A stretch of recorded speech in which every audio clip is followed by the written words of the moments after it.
You're interested. All right, and I'm going to hand it over to Josh, who can talk about the things he's learned that he would like us to know. All right. Well, thanks for having me here, everybody. And Lisa, thanks for the invite. Yeah, so I'm Josh Nuni. I'm Councilmember Nithya Raman's Legislative Director in CD4 now. Before this, oh wow, my screen just went. So I spotlighted you, so that's probably what happened. It's all good. It's all good. I need to see everybody's face. I just can't look at my own, but I can change it. I can change it. You're perfect. Don't change anything. It's fine. It's great. Okay. Don't change a thing. So, as Lisa mentioned before, working in a council office, I was on the Los Feliz Neighborhood Council, and I was the representative for District C.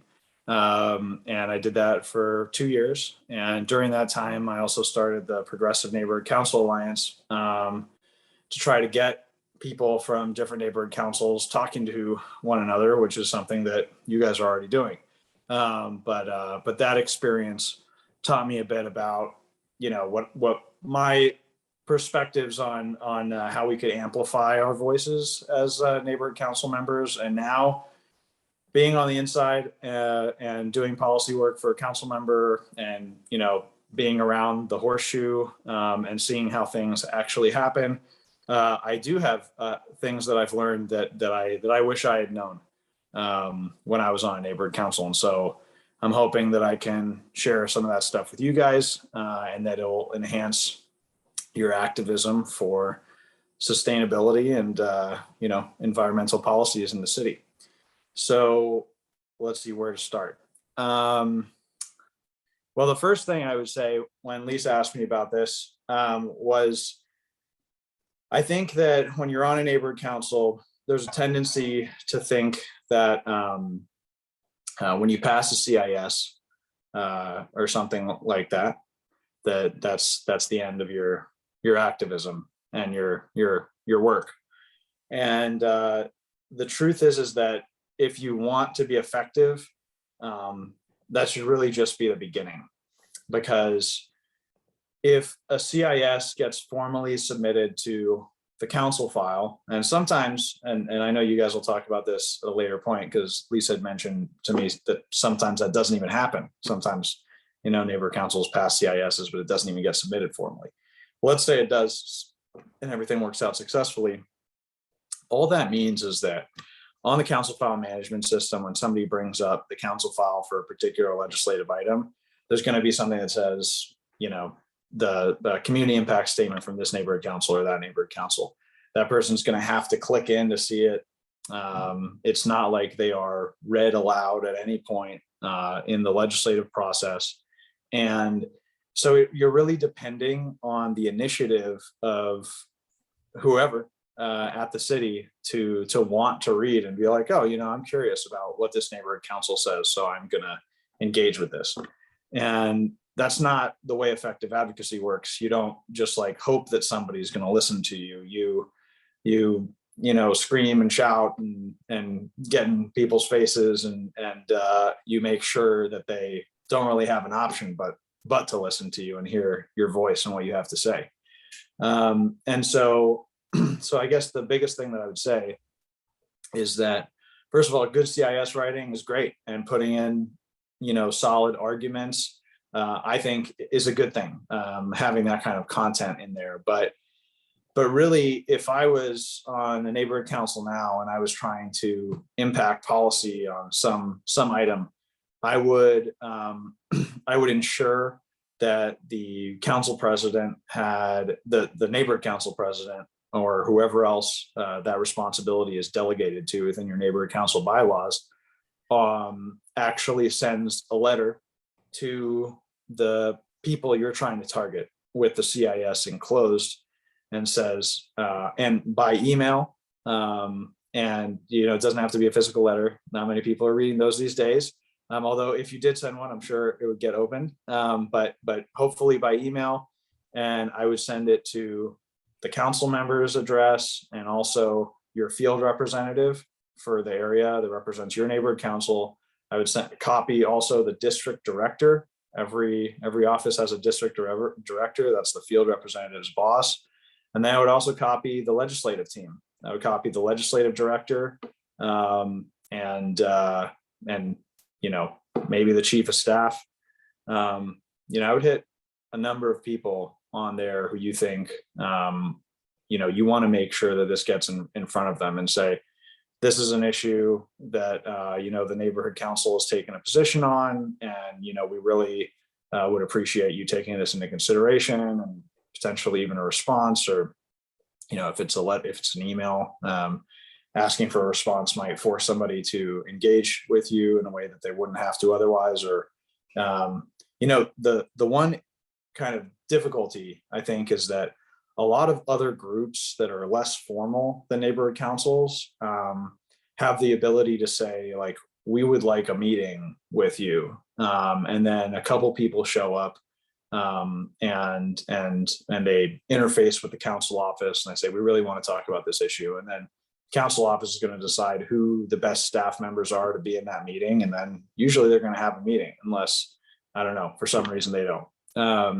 which could happen. But I think for the most part, a lot of council offices, at least our council office, tries to be responsive. It's going to meet with people. And so in terms of a neighborhood council, it's that kind of advocacy work that you would expect from an advocacy organization is not always done. We don't have neighborhood council presidents or other members of councils reaching out to us saying, our neighborhood council took a position on this and we want to talk to you. We want to have a dialogue. And we want to, get in front of you and discuss this. And so I don't know. I think this is something to discuss with the city attorney. If you need advice for your neighborhood council, maybe some councils have had more success doing this than others, but I would think that if it's possible to do that, that would really be a powerful form of advocacy. And, the neighborhood council really is a really great vehicle for advocacy, because if you're targeting the council member that represents your neighborhood council area, it's almost like it's such a geographically kind of defined group of people that you are really undeniably constituents. It's not like you're just some organization that might not have a base in that council member's district. You are that council member's district. And so for that reason, I think that, neighborhood council voices, if they are organized effectively and you're loud, can make a big difference and can be heard. This is also hinting at something that needs to be considered, which is that geography matters. And where your neighborhood council is located really matters, because if I see a CIS, on a council file, and it's from some random neighborhood council that, we've never had any dealings with, and it's a totally different part of the city, I'm going to look at that differently than if a neighborhood council from our district approached our office and says, we're your constituents, and this is what we care about, and this is what we want you to hear. And so if you're thinking about changing citywide policy, and let's say you're already really good with your council member, and that your council member is on board for the policy that you want to push, but there are some other council members that you're like, I don't know about this person. This person might not be with us, and you want to try to leverage, some kind of community pressure on that person to make them vote the way you think they should. That's when you have to start thinking in terms of, who do I know? What councils do we have relationships with that are in that council member's district? And which council members can we move in that council member's district and have them be the primary kind of like mouthpieces for what we're trying to push in order to influence that council member's vote. So I can't stress enough that geography is really important. And that's why alliances like this alliance and the Progressive Neighborhood Council Alliance are important, because, you can look at the total landscape of what's going on around the horseshoe in the city council and who has to vote which way and whatnot, and who's for something and who's not there yet. And you can think strategically about where you want to organize to get people to start speaking up in different regions of the city, council district regions. So that I think is really important also, and something to keep in mind. Let's see here. I think I saw a question in the chat, and I'm on an iPad, so it's like not all at the same time. Well, I'd rather people actually speak their questions. So if somebody has a question, if you can actually raise your hand, that would be great. And yeah, sorry, I should say one more thing before we go to questions, just because this question that I'm seeing about the committees is related to important stuff. Okay. So this is just another thing that's super critical to understand, and that I feel like a lot of the times is missed by neighborhood councils. And I used to be one of the people that would miss these things. I didn't really understand it. So the life cycle of a legislative item on the council is first that it's introduced, and then after a council member introduces it, it's in this region, this nether region, nebulous. But it is usually it's referred immediately to a committee. At that point, in order for this thing to move forward and mature, it has to be agendized in that committee. That is the discretion of that committee's chairperson. So your first objective, if you're trying to pass something through neighborhood council, is to be like, okay, cool. This was introduced. Great. Doesn't mean anything. Doesn't mean anything if something was introduced. We have to get it through this whole process. It has to go through the committee, it has to be voted on by the committee, then it has to go to council, then it has to be voted on by the council, and then bam, then you're good. Then you've passed something. So, but there are a couple pressure points and plate blockages where something might die and just never go forward within that process. One is it gets referred to committee, and the committee chair just like doesn't want to schedule it. They're like, you know what? It's just not getting scheduled. Sorry, it's not happening. And that's a way of something just never going forward and never being discussed. And so as a neighborhood council, if you're or an alliance, if you're really concerned about something and you want it to happen, you need to realize that as soon as something's introduced and it gets referred to committee, the number one thing is to convince the committee chair's office to put it on their committee agenda, right? So that's who your number one target is. And this is for every piece of legislation. Sometimes things are referred to multiple committees, so then you have a couple targets. So that's really important to consider. Then once it gets onto the committee agenda, and even before, you could be doing this simultaneously, you want to look at, okay, we need this to pass through the committee. So the only people that are really important at this stage are the members of that committee, because we have to get a majority of those committee members to pass this thing and to say, yes, we want to forward on this. What happens is a motion gets heard in committee, and then the committee hears it and they make some changes to it, and they add sometimes more fulsome directions to departments. Sometimes they significantly edit a motion. And then the committee report gets sent to council. The committee report has the recommendations for what that committee is now saying they want the council to vote to approve, and to then instruct Department X or Department Y to do whatever. And so you're focused on getting the committee report that you think is going to be good, right? And so for that reason, you need to talk to the committee members and say, we want this committee report. We want what you guys pass. We want you to pass this, or we want you to oppose this, or we want you to amend this. Whatever it is, committee can do all those things. And then we want you to send this to council, or we want you to just not vote on this at all because we think it's a horrible thing. Okay, so then once the committee formulates its committee report, they will send that to council. But here's the next pressure point. Council president has total discretion over what goes on the council agenda.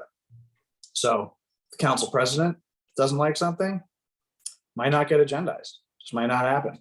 Or if there's like really significant disagreement on council and things aren't worked out and it's going to be a really controversial issue, and the council president doesn't want that, might not get agendized. a number of reasons. They might know something. They're like, well, this doesn't have the votes, and like, you know, I don't want this to be agendized because it's just going to die anyway. Who knows? Whatever it is, the council president has discretion to set council agendas. And so as soon as something goes through committee and has a committee report, the next stage is to convince the council president to put it on the council agenda. So then your advocacy changes at that point. Then you're looking at the council president's office. Then you're looking at neighborhood councils that are in the council president's council district, as well as, I think for that, maybe a little bit broader, because the council president has a responsibility that's global. That the council president's responsibilities are more than just to the particular district, but obviously, just like any other council member, they're going to be more responsive to people who are in their district. So then you've got the next stage, which is the full council is going to vote on something. And again, here, council can vote to accept the committee recommendations or amend them with some last minute amendments. Those amendments could be accepted on the fly, or they could be referred back to the committee again, and then those amendments would have to go through the process again. Or the council could just be like, this is great. We're all 100% on this. This committee report looks amazing. We are going to be 15 ayes in favor of this, and bam, there it goes on the consent calendar. And there's not even much discussion about it. So that is very, very well a possibility also, where somebody's like, this is so great, I want to pull it for comment, and then a couple of people comment on it and say what a great thing it is, and then it gets passed and everybody gets to celebrate. But then this is the other thing that I didn't really understand as a neighborhood council member. So first of all, you've really got to pay attention to where something is in the legislative process.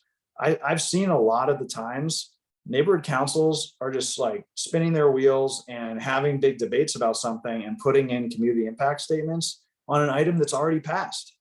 It's already done. And it's like, who's going to read this now? Why are we doing this? Like, is the symbolism, like, is it just for our own edification? I would argue that that's probably not the best use of your time on a neighborhood council. And so definitely, if it's already done, the motion's already passed, move on to something else. Or here's the last part. When something is passed, it's not the end of the story. This is the other thing that's really, really remarkable. Something can go through council. There can be instructions to a particular department to bring a report back on something, make something happen, and then nothing can happen. It could just be, okay, cool, council had this action, and then just nothing. And so the actual process of following up with the departments to make sure that a report back happens is essential. And the council office that brought the motion and spearheaded, or the combination of council office that spearheaded the motion, are really the ones that have the obligation and the responsibility to drive the report back process, or to drive the implementation process. And so after something is passed, if it hasn't happened yet, you're going to want to look at, okay, who was in charge of this thing? Who were the movers? Who brought key amendments? And now we need to target those council offices to say, hey, we really want you to follow up to make sure that the department is going to do a great report back on this, and that this is actually going to happen. And then, because those are the people who you want to start focusing on. Same thing about geographic stuff is going to be considered at that point and everything. You're still asking the council office to do something, but now it's follow through. And once the report back, and then, once something has a report back, oftentimes the department now I'm realizing how complicated this is as I'm fully going through the whole thing. I don't think I've ever given a talk like this that fully explains everything. So even after you've got the thing passed and the department submits the report back to the council file, the report back is usually going to have recommendations for, like, this is what we actually want the city to do. We need to move this money here. We need to change this policy and stuff like that. That's where the department is going to articulate that. And they're going to submit that in their report. And that report is going to be referred to the committee that the original motion was referred to, or the committees that the original motion was referred to. And then you're going to have to do the process again. You're going to have to say, okay, we need to now get the committee chair to agendize this report back. And then you're going to have the committee adopt the recommendations that are in the report from the departments and forward those recommendations on to council as their committee report. And then you're going to have the council president have to agendize this updated committee report with the real implementation recommendations from the departments. And then you're going to have to get everybody in the council to vote to accept them. And that is when something actually happens. And so paying attention to all that and thinking about the pressure points and being aware of where you are and who you need to target is all the stuff that you need to be mindful of in terms of being effective as an alliance and as individual neighborhood council members. So I'm going to stop talking there and take some questions. That was great. And I might want to ask Rita to chime in on this stuff because you just touched on a lot of the things that drive me batty. And Rita might have some insights into why some of that is. But let's go to questions or comments. Glenn. Glenn, are you there? Okay. I'm here. Take a second to click the buttons.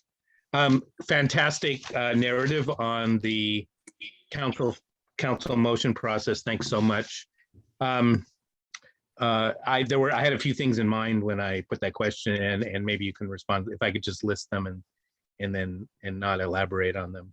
I don't know if this is just a function of COVID, but the public comment where people currently, and I haven't surveyed all of the city council committees, but the ones I've been to, it's like before they ever get a presentation or a discussion or anything on the item, you have to do your public comment for all items in advance of the meeting. And that to me is totally the opposite the way neighborhood councils do things. Number two, a number of important issues. Wait, I'm sorry, Glenn, let's do one by one if that's okay. I think this is going to get a little convoluted.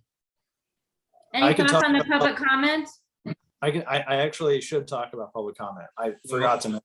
Okay, well, I have it because there's actually one that's more important, but go ahead. Thanks. Well, we'll get to that one too. It's all good. So yeah, in terms of public comment, I want to say a couple of things. One is that I don't hear a lot. I listen to public comment a lot. I don't hear a lot of neighborhood council members or neighborhood council presidents offering public comment very often. And I do think that, so there's a couple things to consider.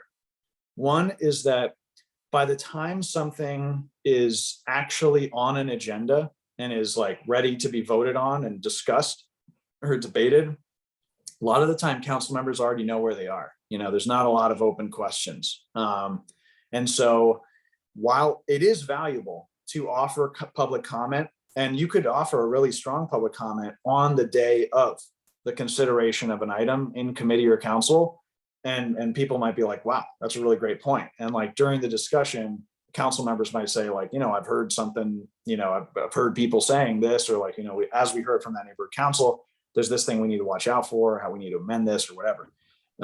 And so I do think that public comment on the day of is potentially important. And as neighborhood council members, you guys have extra allotted time if you're officially speaking on behalf of the neighborhood council. And so I wouldn't just go like rogue and say like, oh, I'm speaking on behalf of my council without doing that. You might get in trouble, but whatever your council's process is for delegating that responsibility, taking advantage of it, good idea.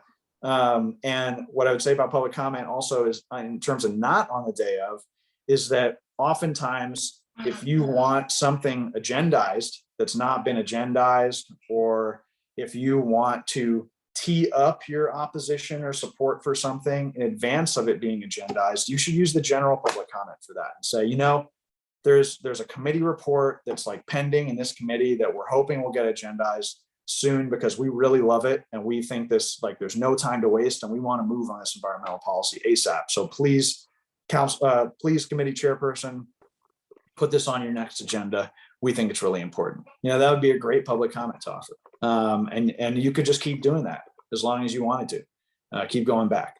So anyway, so that's something that advocacy groups do when they want to be loud about something. And it's something that I don't see any reason why a neighborhood council who took particular initiative on things couldn't do themselves.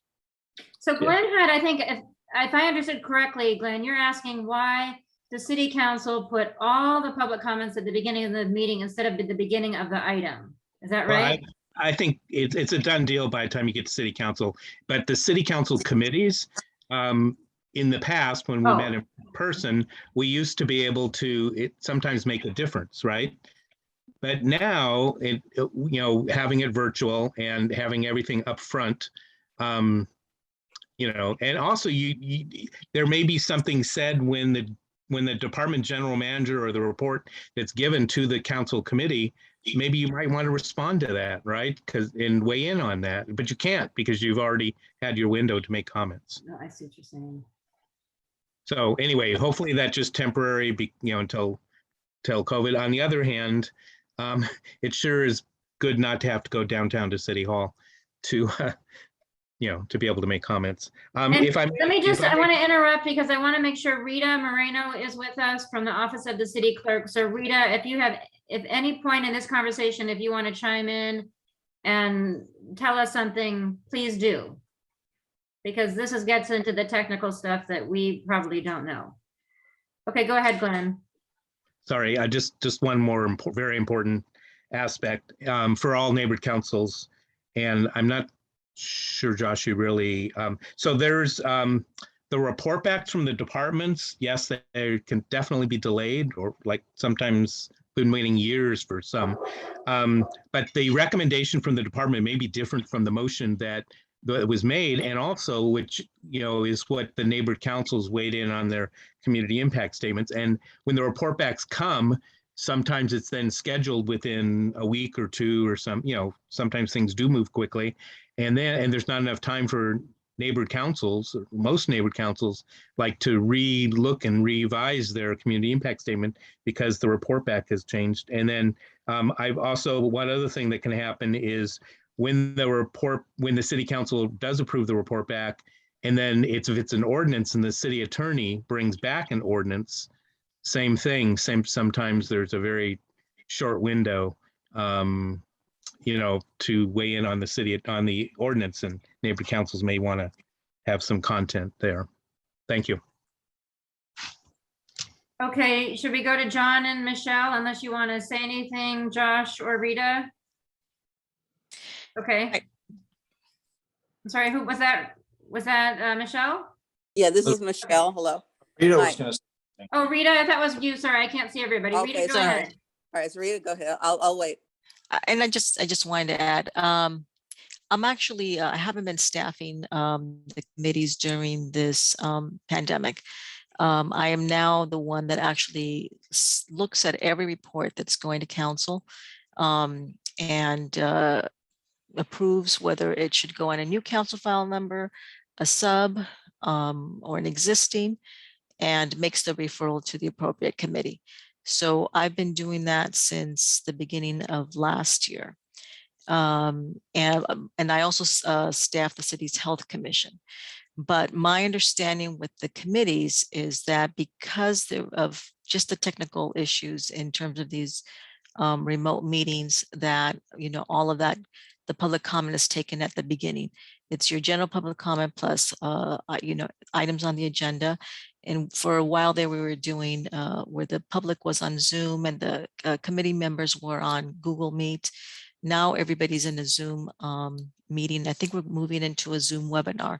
And so I think they're trying to figure out a better way to do this. But I understand and I agree with you that it is difficult to have a significant, or feel like you have more of a significant impact on the decisions that are being made when you're not able to speak after a report is discussed and it's presented by the department, discussed by the committee, and then have that opportunity to speak before they take an action. So I understand that, and hopefully there's going to be some changes to how the process works in these remote meetings until we get to be back in, face-to-face meetings. Okay, thank you very much, Rita, and nice to meet you virtually. Speaking of virtual meetings, Michelle, go ahead. Okay, hello. Yeah, and John is here with me too. He's eating. He'll make a comment too. What I wanted to say was, I noticed that we're in Northridge South Council District, and there's a lot of Northridge. There's Northridge East, West, South, And we noticed that, and we go to a lot of council meetings, and when we noticed that the council member for, CD 12, he doesn't like to hear comments from stakeholders. Now we're considering, running for a board, because they have openings now, and we're going through training to be on the plum committee. And when he shows up at our meeting, he'll say, I don't want to hear from the stakeholders. I only want to hear from the board members.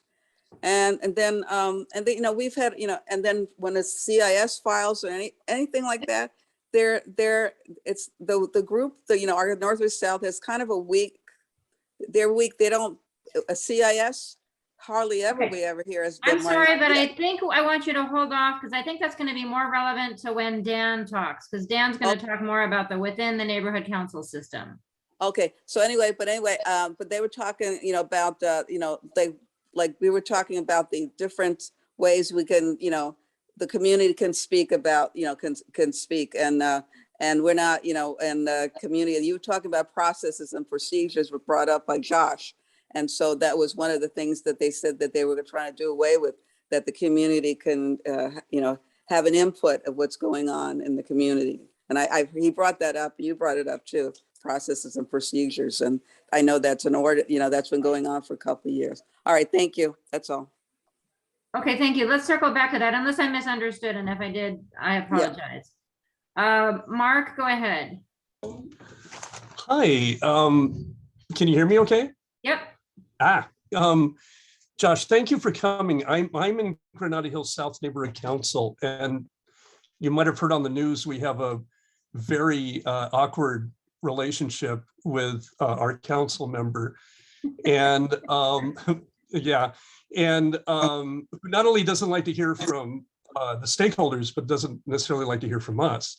And you had mentioned something about face-to-face with council members. Is there a firewall for neighborhood council members to have a to actually sit down?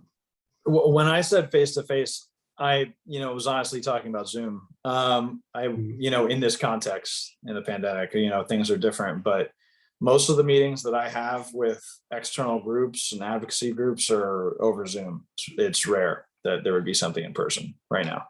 But there's no Brown Act legal firewall, right? No, I don't believe so. No. There's not. So, And Rita can okay. correct us if she knows otherwise, but I don't know. And I've gone with people from neighborhood councils to meetings. So No, that there isn't. I mean, unless you're looking at your quorum of your board going to meet with the council member, then, you may run into that. But otherwise, you get a subcommittee of folks to attend and a meeting. There's no problem.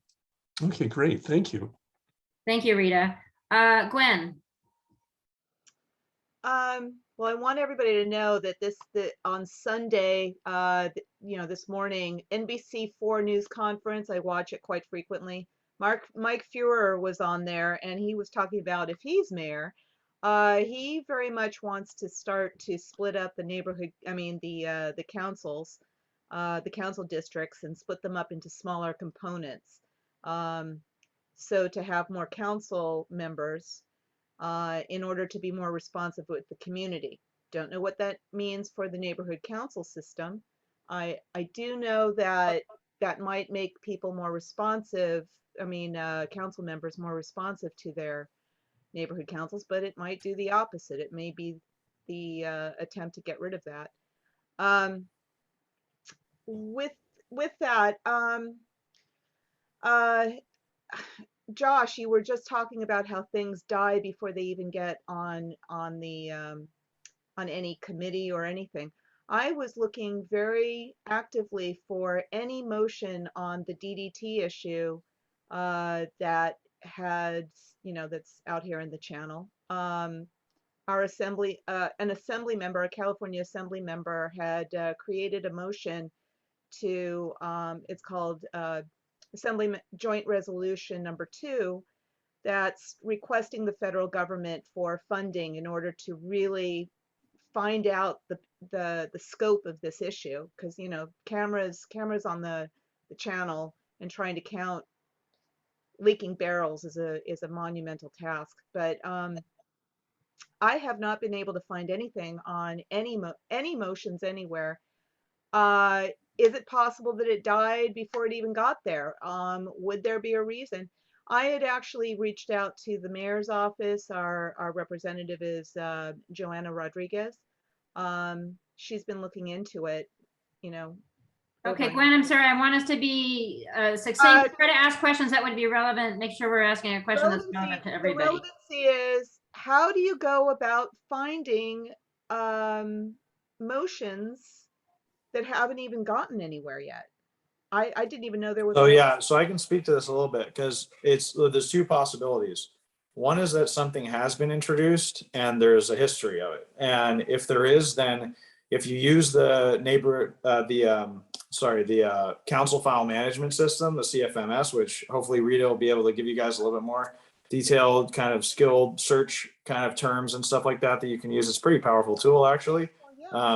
If there is something that has keywords like DDT or whatever, it's going to pop up there, and then you can see where it is. You just click into it, see what the life cycle was. But it's possible, very possible, that there's never been something on an issue that you want to see action on. And at that point, your form of advocacy is a little bit different.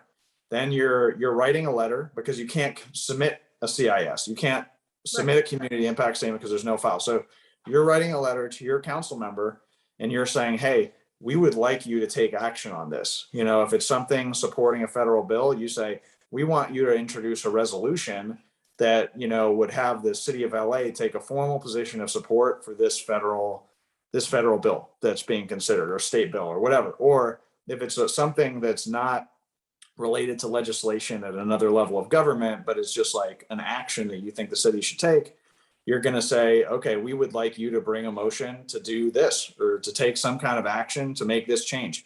And then all the principles of advocacy that I mentioned before in terms of geographic relevance are all there. If you don't have success with your council member to get something introduced, that's when it's good you're in an alliance, because you can say, hey, who's a council member that would introduce this? And then you hop on over to your friend and neighborhood council X who's in that council member's district, and you say, cool, we want to start pushing your council member to introduce something because we're not getting any traction with ours.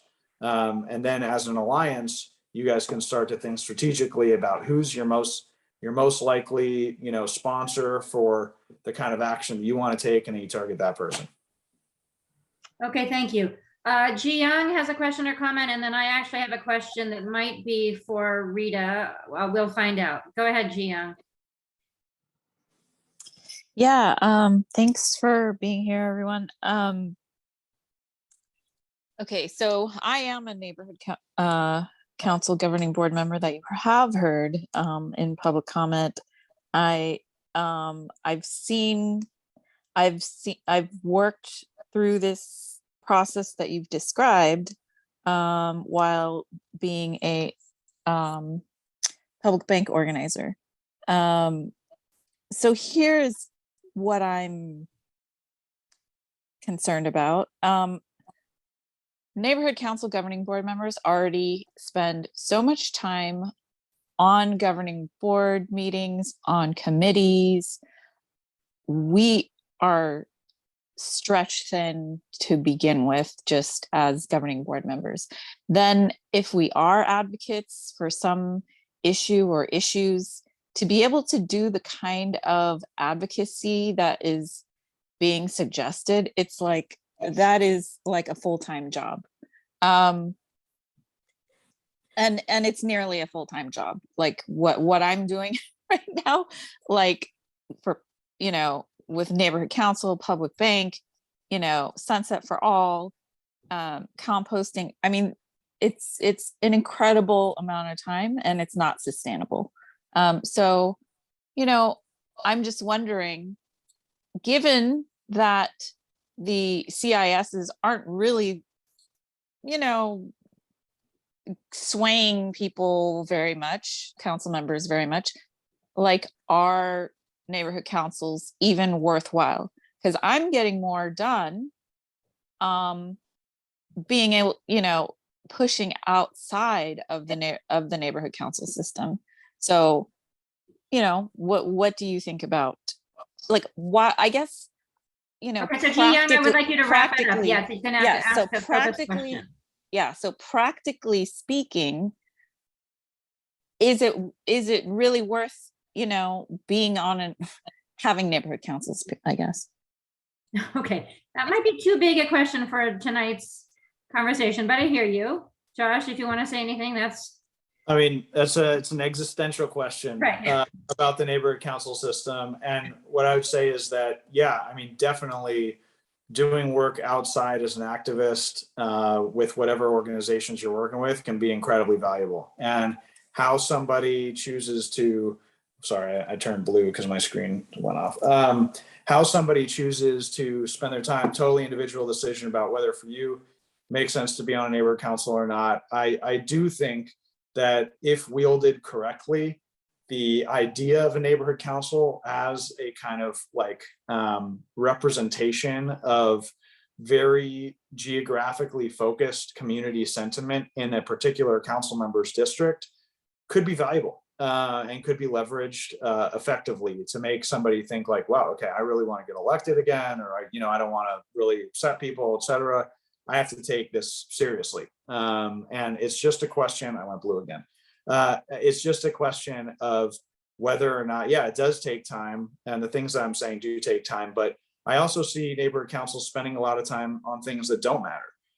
And so maybe having a better sense of like what actually is effective might be a way that you could triage your neighborhood council time to make sure that you're spending it on things that are going to make a difference potentially. I love that, Josh, because I agree with that. I think that would address a huge part of Ji Young's question. Okay, I'm going to ask a question of Josh, and then I'm going, or maybe Rita, and then I know Christine's hand is raised, but I'm going to turn it over to Dan, and then we can get to you, Christine, and Josh will still be with us for until like 7:45 or so. So you mentioned, and I've seen this a lot, this is one of the things that I really wanted to talk about tonight.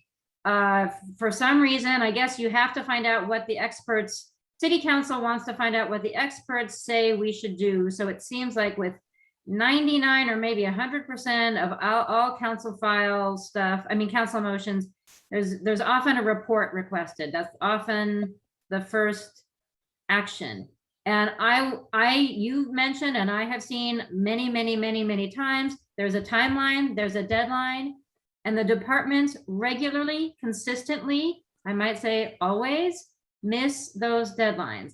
And I'm just curious, I don't know, why aren't the city council kind of like their bosses or something? Like, aren't they supposed to do it because the city council told them to? Why is that happening? Because it's a huge problem. And we're running it, like Kathy and I have been working on this lately. Now we have to, like you said, we have to go to the department and say, okay, what's up with the report? Anyway, that's my question. Yeah, well, in addition to going to the department, you could go to your, as I mentioned, you could go to your neighborhood council office. Hey, can you please go to the department? And that's a great idea that we will, I heard you and I love that, yes. That might be more effective. And so, and why that's the case, I'm not so sure. I am relatively new at the city. And so this is like a deep cultural thing about, to be honest, a lot of the times the departments simply don't have the bandwidth to be able to do all this work. And so I've had meetings with departments sometimes where they're like, okay, so you want this like voluminous report back on, decarbonizing all the city's municipal buildings, right? And creating a plan for that. We don't have anybody on staff that can do that work. So I'm like, great. If that's the case, then please put that in a report and tell us who the city needs to hire and what funds need to be allocated in order to create the functioning like city department unit, whatever personnel within your department that you need to hire to be dedicated to this work.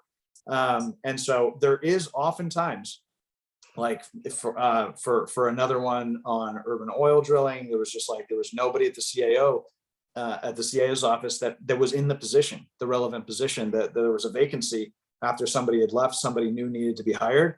And so that report just couldn't even start, even with 2 council offices pushing and saying this is a priority for us. We heard that and we were like, okay, great. Well, can we please get somebody as soon as possible? Or like, can you shift something around? And now we have gotten something happening, and there is a report that is being forthcoming, but it's not going to be on the original time frame. Sometimes report backs don't even have a time frame specified, but so maybe over the years, there was kind of like an acceptance of like these really serious limitations that the departments were working under, that made a lot of these, council can bring motions every meeting saying we want to report back in 30 days, 60 days, 90 days. If all of those things were 100% binding, it just, the practical and feasibility of it might be what resulted in kind of like a cultural acceptance of everything isn't going to be done on time here, because we simply don't have the personnel to do it.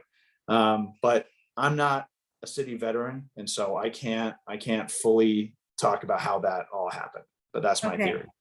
Thank you. And I do, now that you mentioned the oil thing, I want to follow up with another question. But Rita, do you have any insight into this dynamic?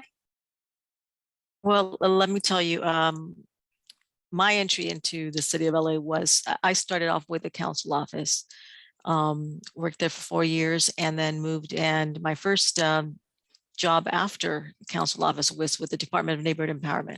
I was one of the 3 senior project coordinators that certified the neighborhood councils throughout the city.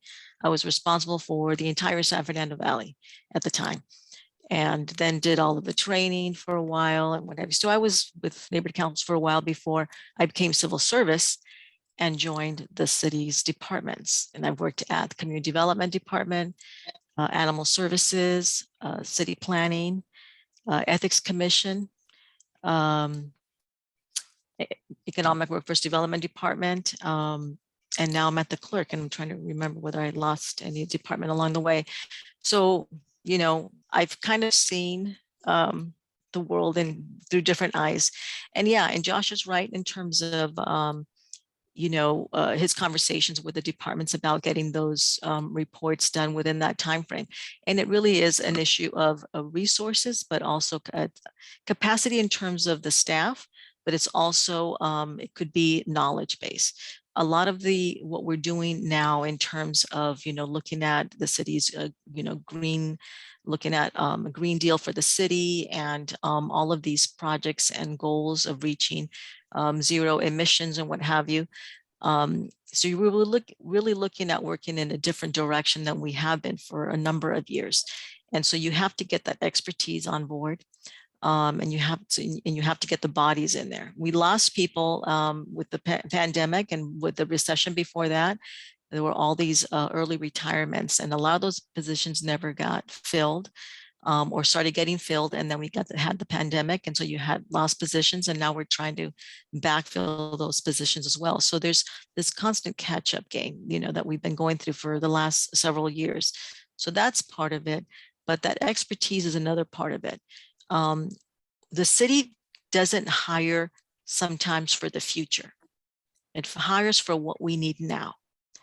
And so when you go through a civil service process, and that can be a lengthy process. When I became civil service, I applied in like August of 2006 don't ask me the year, but anyway, it was in August. I didn't hear anything. I didn't get anything until the following year in February, March. And so that's a long time to, pick people up, and things move. The world changes, things change, technology changes.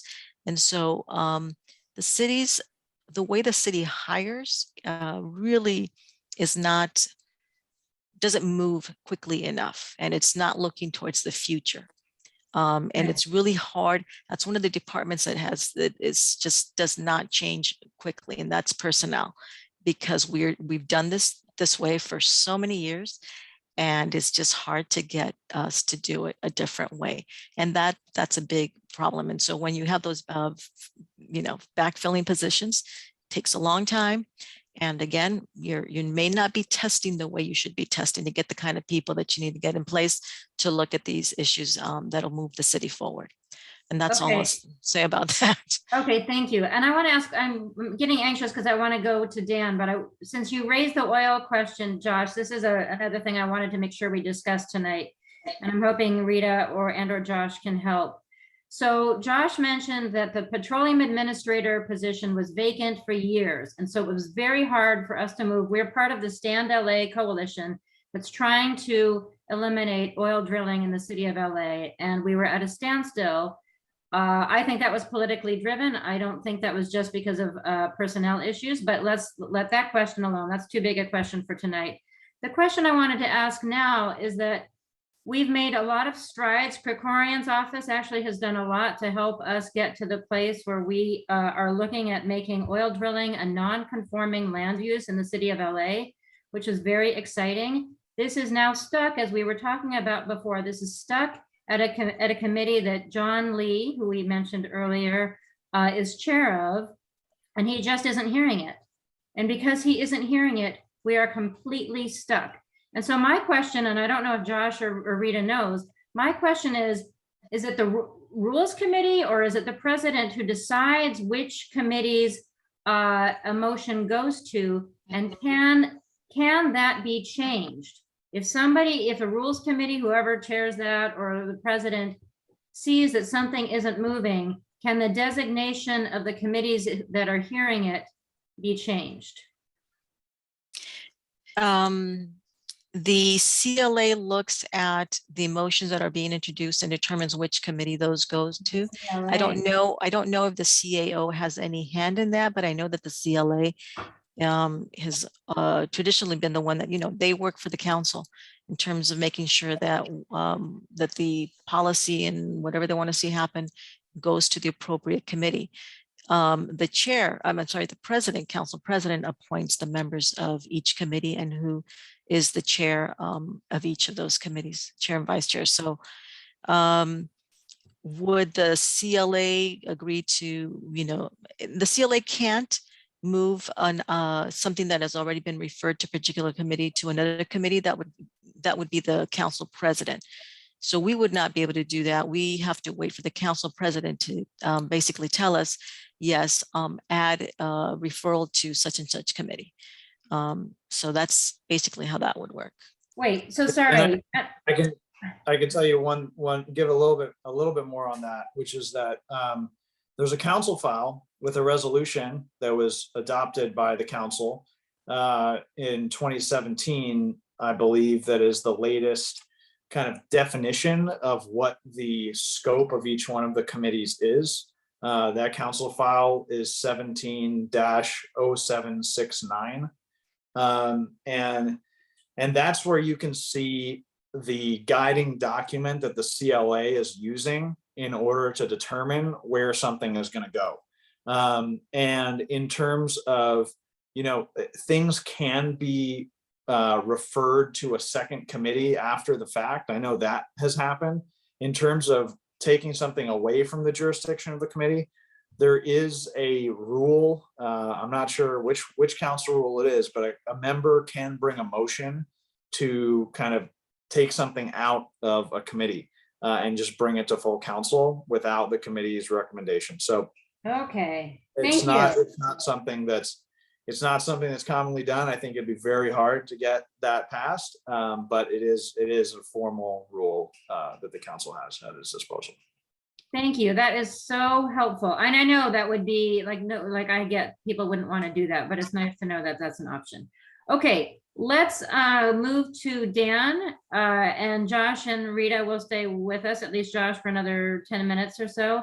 And Dan, if you can talk about from the other perspective, which I think is what some folks are wanting to talk about, how do you move your neighborhood council and how do you manage the CIS process?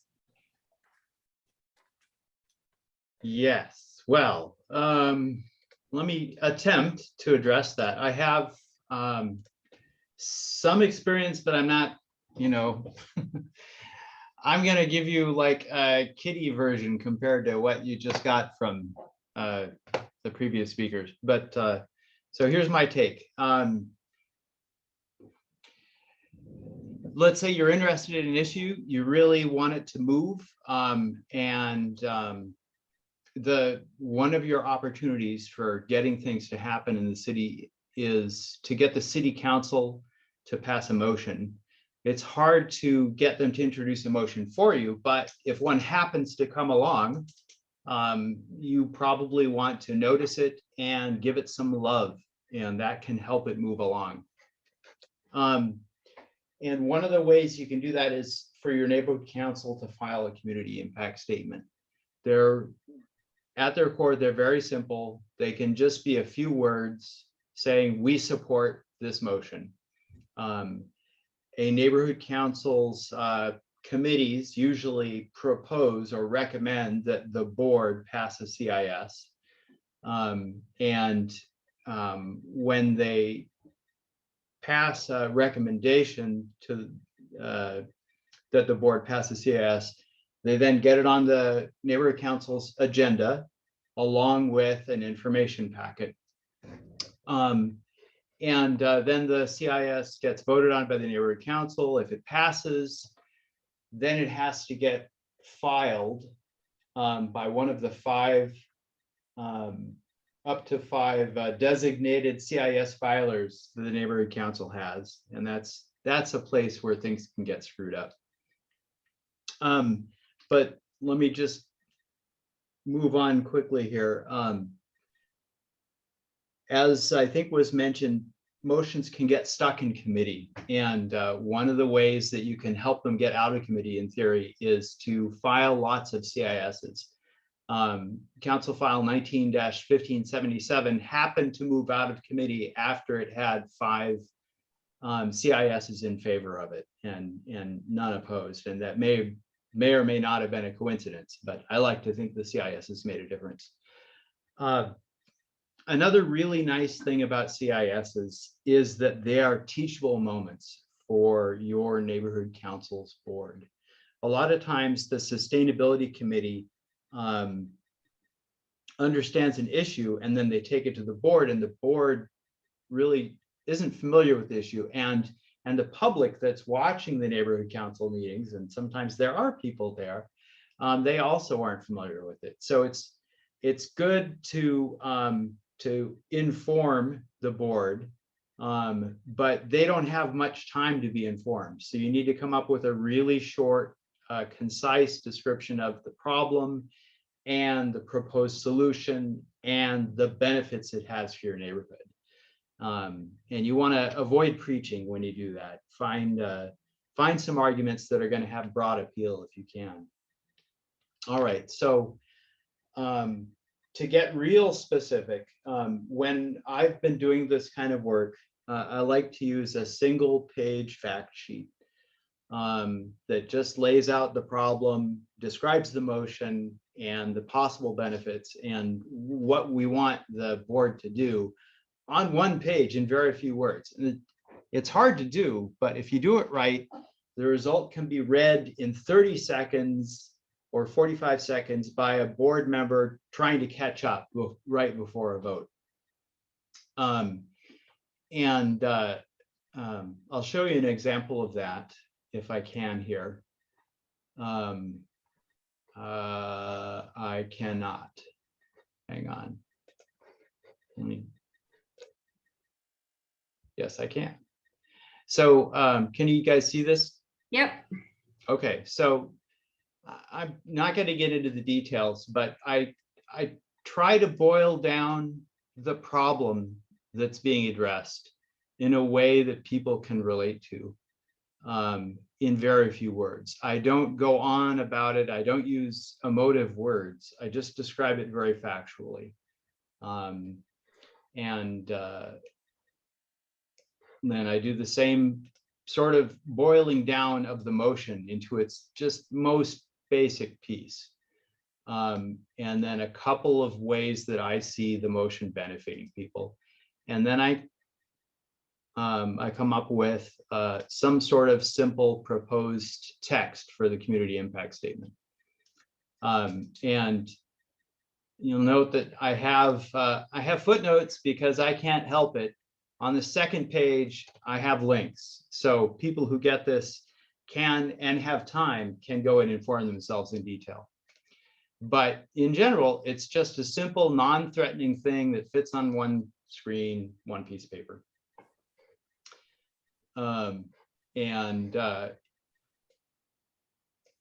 Note this language here. There will be a quiz later. So moving on to what comes after you write this. Well, I guess there are some problems that happen even before this. You might not know that there's a motion you care about that you want to write a CIS for. So that's something you need to think about. There are scheduling issues. Your committee might not meet at the right time to get a motion on the board's agenda. That's a roadblock. You might have a board that disagrees with you, and that can be a serious roadblock that you have to negotiate. One of the friction points can be if you put too much in your fact sheet, if you argue too much about all the wonderful ways that this is going to solve climate change, you may see board members tuning out and objecting to little things that didn't matter. I've seen this happen. So I'm very focused on doing a minimal argument that appeals to the broadest audience to avoid those sort of pushing people's buttons that don't need to be pushed at the moment. And then a very common problem is either nobody knows who's supposed to file the CIS, nobody's been set up as a filer of the CISs, or the person who is picked forgets. You kind of have to keep on it and make sure that the machine is well oiled. Okay, so let me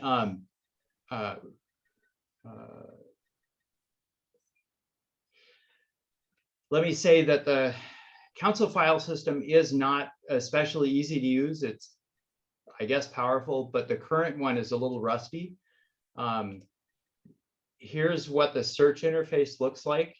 And so you can search for a particular issue or a particular council file number, but it's a little hard to get a broad overview of what's going on. So to solve that, I put together sort of an ad hoc browsable index of the council files that are out there. And in particular, I was interested in what community impact statements other neighborhood councils had filed in the past.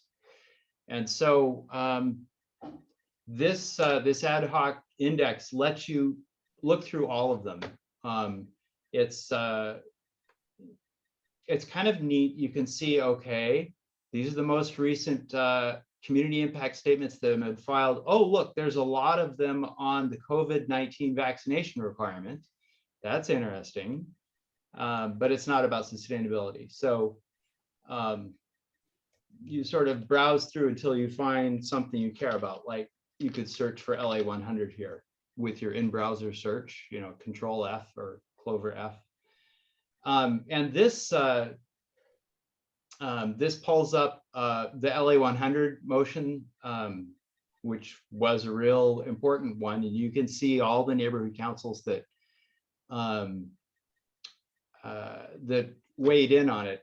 And I encourage you all to look at a few of these and see how they were written.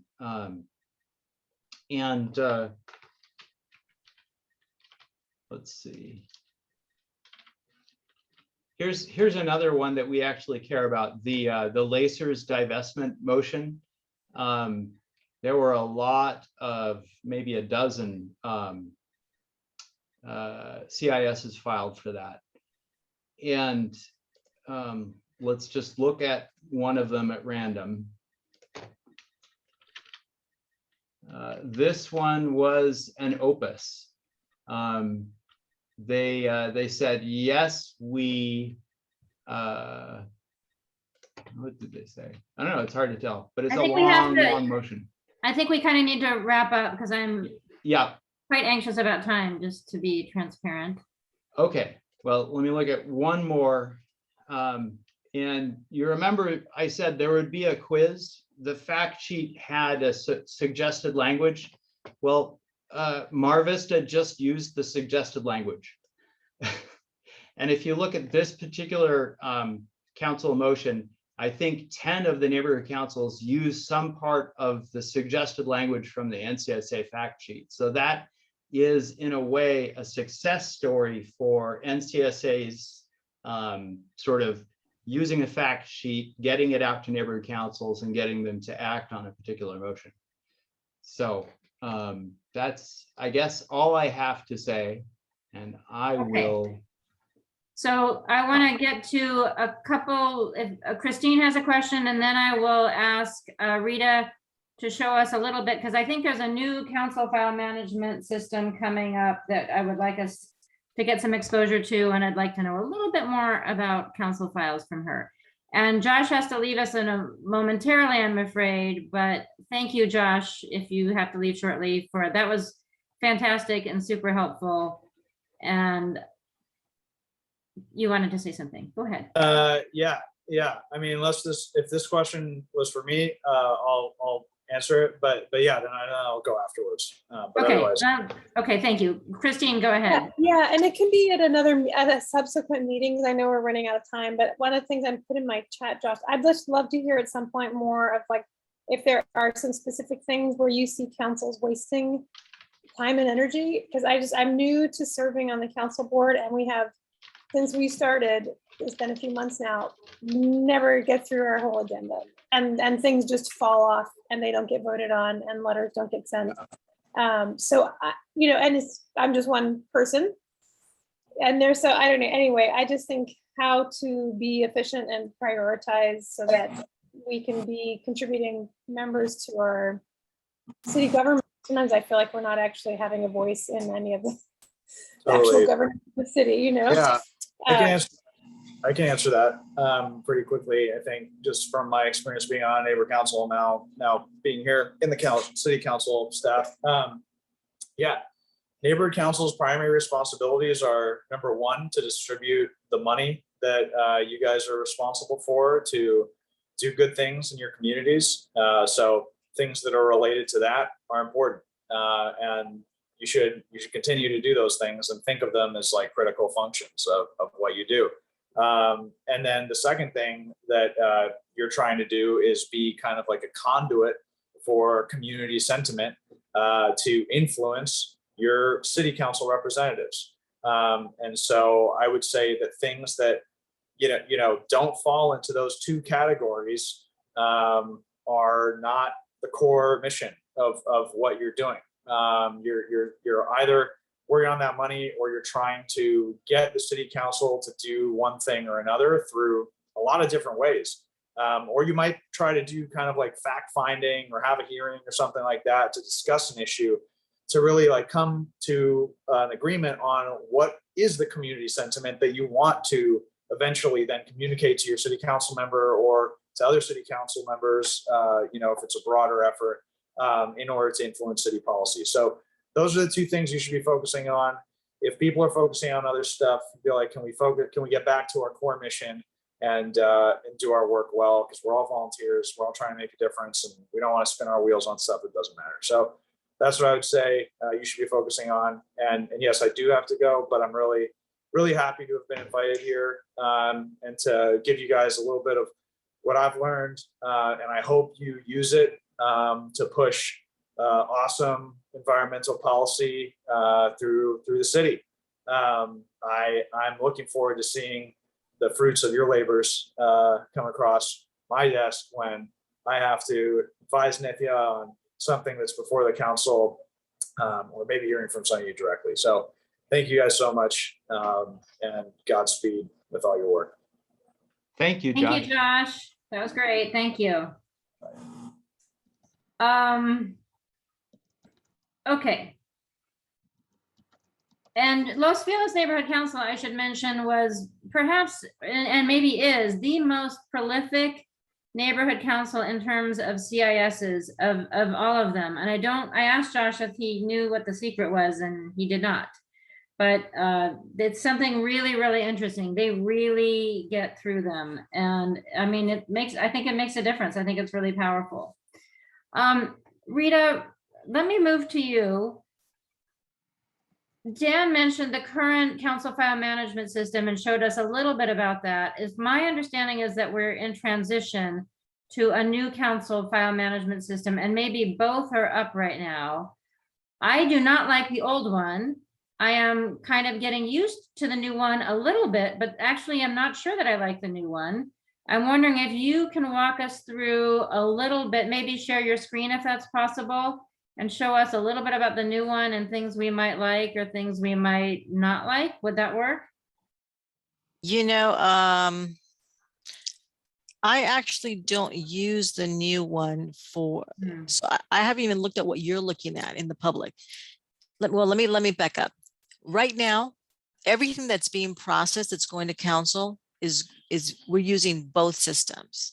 We're using CFMS, Council File Management System, and we're using what's going to be called the Legislative Management System, LMS.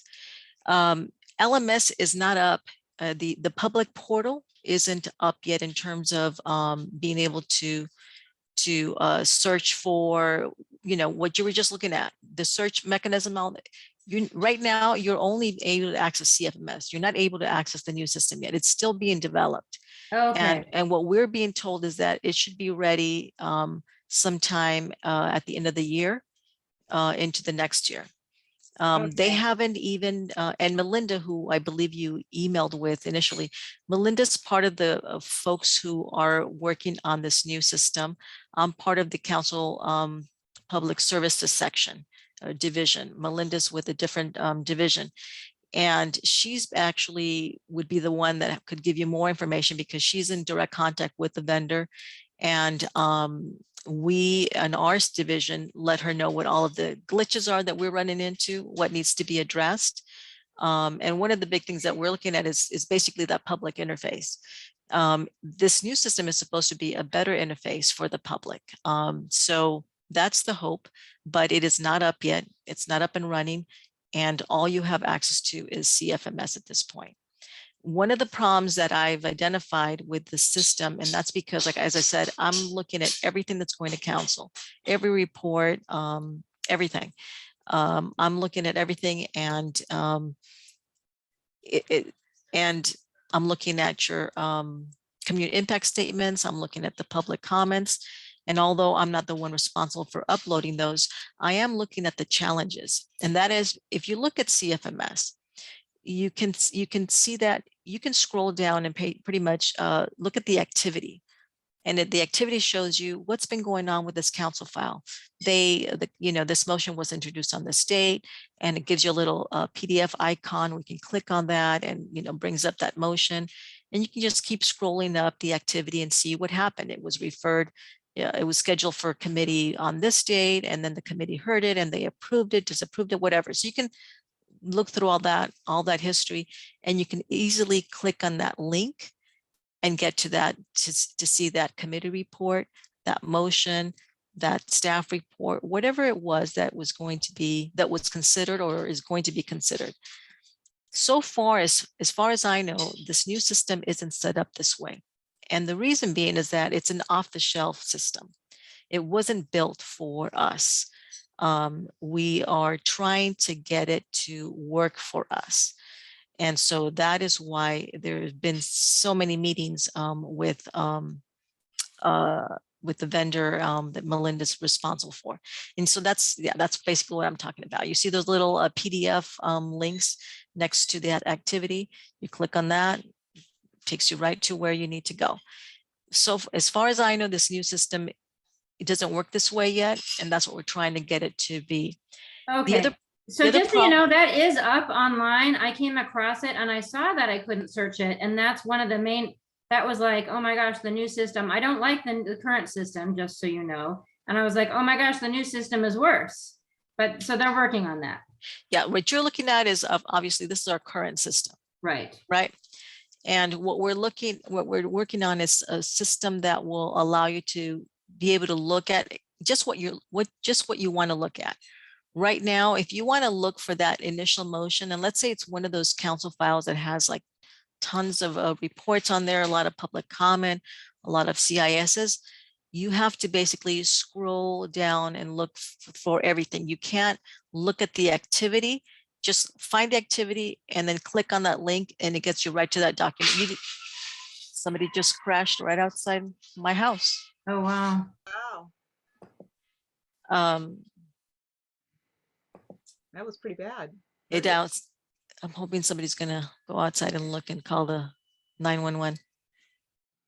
Call 911. Sorry about that. So this is one of those council files where it's not a big deal because it's just a few items, but Yeah, so I'm trying to, we have some other ones. Okay, so that's helpful. Let me ask you one other question. For me, I have a really, really hard time in trying to find one where, oh, I know there's this one with a good example. By the way, I wanted to make sure everybody knows about this tab. This is on our website. It's called Submit a CIS. It's in the top navigation bar. This is where we put stuff that we as an alliance have voted on and want you folks to submit CISs on. So this is a super important page and I hope everybody looks at it once a month before they agendize stuff and put stuff on it. Okay, sorry, there is one that I thought, oh yeah, this one. This is one where there's a lot of stuff going on, lots of communications from the public, lots of CISs, and I cannot find, I mean, I have, but it's not always easy to find a report or when something's been amended.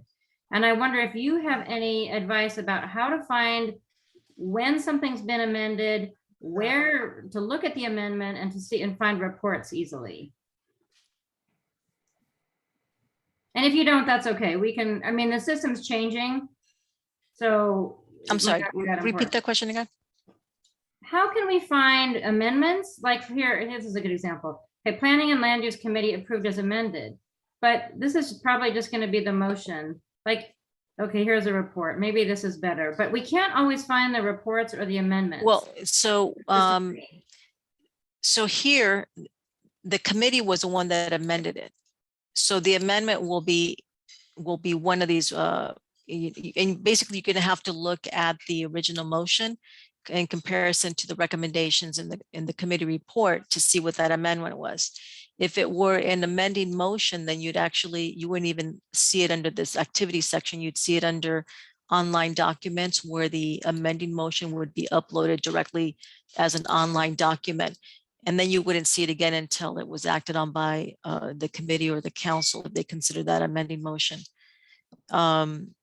Okay, that's over my head, so it's probably over other people's heads. Lisa? Sorry. Yeah. Can I suggest Control F amendment or Control F report? Right, just do an in-page search and then it'll find all the mentions of the word amend or report, and that finds them. Okay. That's great. I will try that. I live by Control F. Okay, thank you. Maybe that'll help. Okay, it's 8, so we should try to wrap up. One thing I wanted to make sure is that people know is that you can subscribe to a council file to follow it. And then there are these hot sheets that I just found out about the other. I don't know how to get them, but can you, Rita, are you able to explain how to get these hot sheets to find out about council file motions that have, I mean, because motions get introduced and they're not assigned a council file for a matter of days, I guess. Motions are introduced and they are assigned to committees that same day by the CLA, and then Melinda's folks in the index section, they basically do the initial search to see if there's an existing council file or figure it out. That when they do that, it comes to me, I go through it, I do my own search, I have to approve it, and then I refer it. And our goal is to get those motions out that same day or the following morning. And then once we're finished, then the what we call the hot sheet will go out, the referral sheet. And you can subscribe to that. So I believe if you click on that little envelope with the arrow coming out of it, that's if you want to subscribe to get information about this particular council file.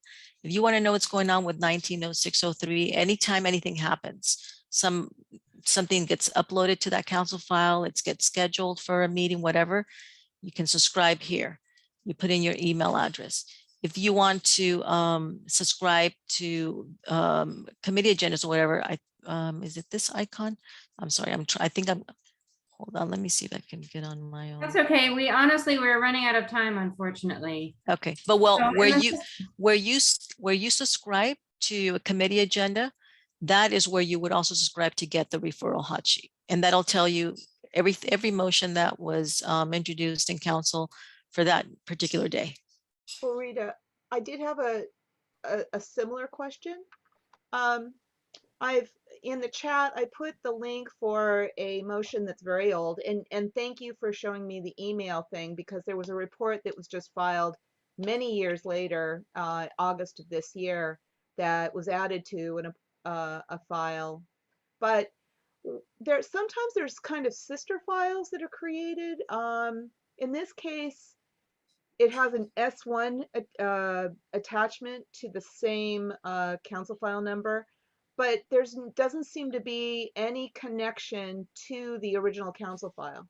I've put it in the note that it was council file 150499, and the sister council file is 150499 S1.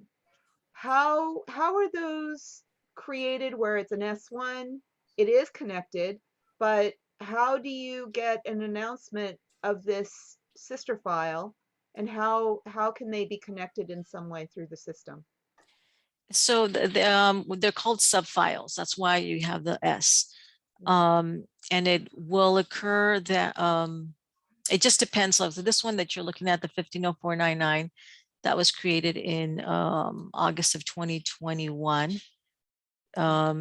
And then you've got, or actually the last time there was a change on that.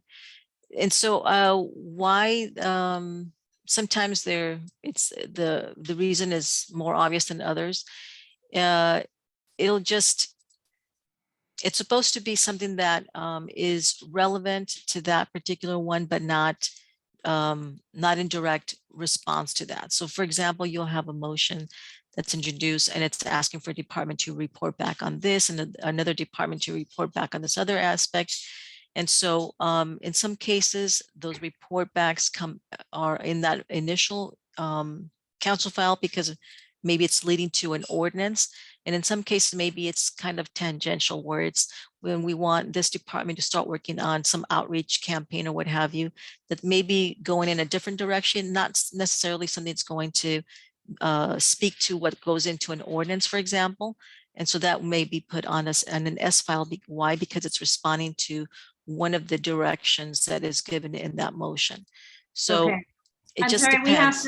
we have to wrap up because we are very late to move on to our next item, which we must vote on. Lisa, can I very briefly say, I put in the chat the link to subscribe to hot sheets and other things. Oh, thank you. Thank you. That's super helpful. Mark, did you have a quick question? I know, I think you were actually next. Hi, can you hear me? Yes. Okay, just real quickly, this came up, and Dan, thank you for attending our SoCal 350 Valley Hub meeting a couple of weeks ago. And this we're quick, came up, very quick. Sorry, we are very late. You know, here on the front lines, there's a very organized effort. I don't know if it's with IBEW Local 18 to give negative presentations about the LA 100. And I was kind of hoping that somehow the sustainability committee could maybe have some kind of presentation training. We'll have to talk about that offline, but we'll have to talk about that offline, but please. Yeah, I intend to do that in energy. Yes, we should. We have an energy committee tomorrow night, so join us and we will talk about it if that works. Okay, great. Thank you. Okay, Rita, thank you so much for your time. We didn't get to everything, but we got to a lot. Thank you so much. This is really helpful, and we look forward, or I look forward, I should say, to the new, I guess it's called LMS. Correct. Okay, so we'll keep our eyes peeled for that. All righty. Thank you, everybody. Have a Thank good evening. you. Thank you. All right, so there was one motion that we want to hope to vote on tonight. Scott, who normally leads this, is not with us tonight, so I need to try to do it. And that might be interesting, but we'll find out. But it's on the council file that I showed you before. It's something that was introduced by Koretz's office. It's about the Cool Blocks effort that many of you have volunteered for to sign up for, and many of you have helped with outreach on. We need 100 more Cool Block leaders or so by October 22nd in order for this to work. So we are a little bit anxious. So if you can help us with outreach more, even if you've helped us, if you can keep helping us, that would be fantastic. The idea of the Cool Block is that you organize a little group of folks in your neighborhood and you bring them together and you work on making your neighborhood more environmentally friendly while you're building community. So we, Andy from Koretz's office needed to write a motion because part of this, we're competing with other cities in California for this program. And one of the criteria in order to be able to run the program and get the funding to run the program is that we are going for carbon neutrality by 2030. The city of LA has not said we're going for carbon neutrality by 2030. So this motion was introduced and says we're aiming for that. Now it's doesn't have any, there are no mandates in it. It doesn't have any actual impact except that it's a state of intention. It's really an aspirational sort of motion, but it does say that we're going for citywide carbon neutrality without offsets by 2030.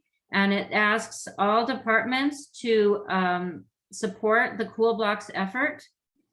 And it also asks neighborhood councils to each provide 2 Cool Block leaders.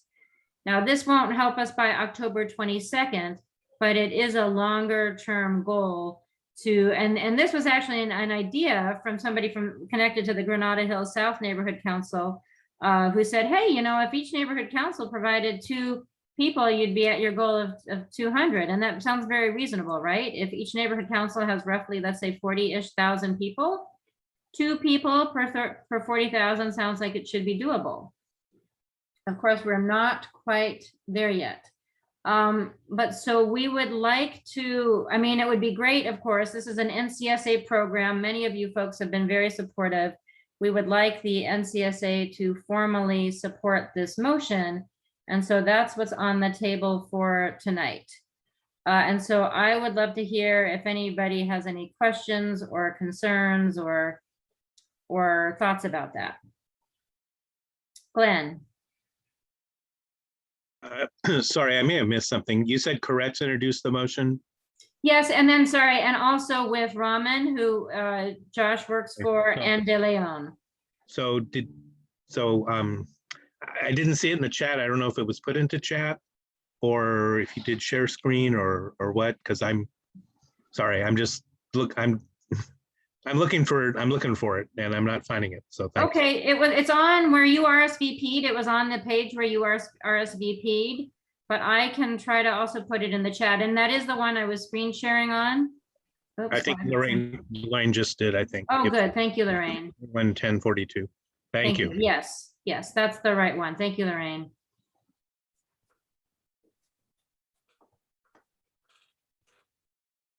Any other thoughts, comments, questions?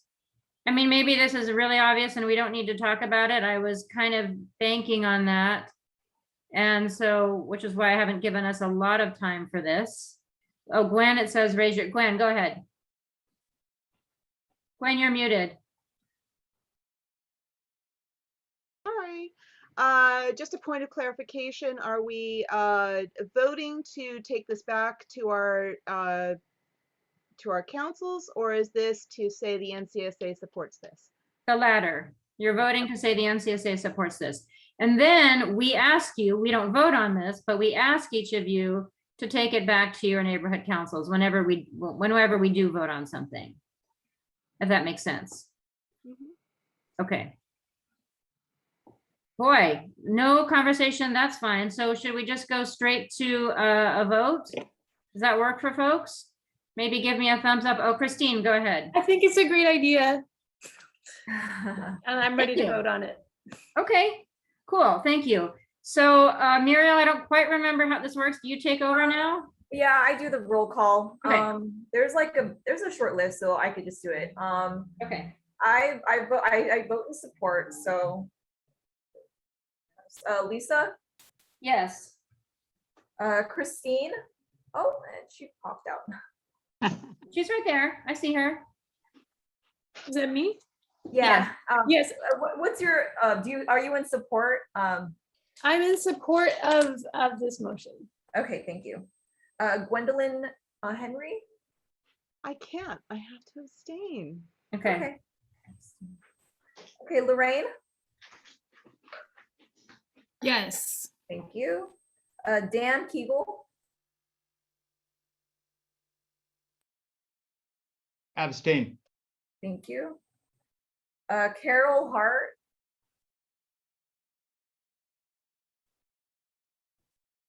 Carol, you're muted. Sorry, forgot. I have a dog. I didn't want her to vote. Yes. Thank you. Ernesto or Ernie. Sorry. Yes, thank you. Glenn. Absolutely, yes. Thank you. Jacqueline Adejo.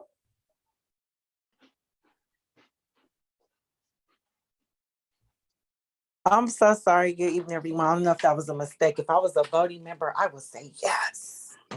Thank you, Jackie. No problem. Nice to hear your voice. Oh, yeah. Yours always, Lisa. Gio.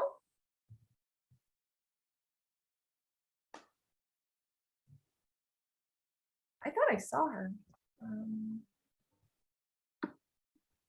Who? She left. Did she leave? Oh, she did. Okay. So Okay. She did. Joan Jacobs. Yes, in support. Thank you. Kathy Schaefer.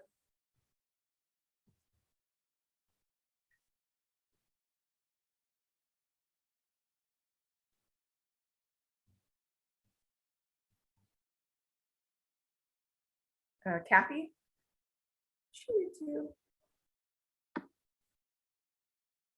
Okay. Let's get that. Laura Gonzalez.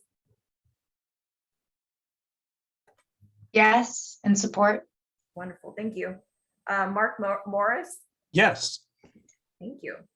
Miran.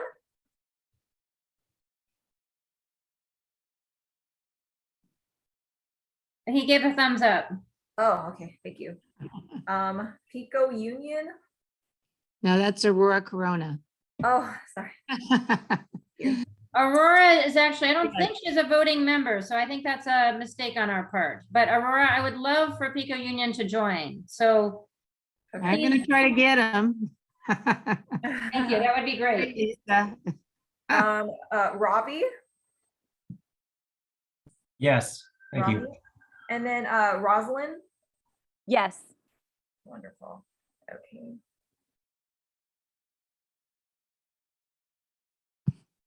So I have 14-0-2 for abstentions. Okay. Cool. Thank you. And folks, anything anything you can do to help with outreach.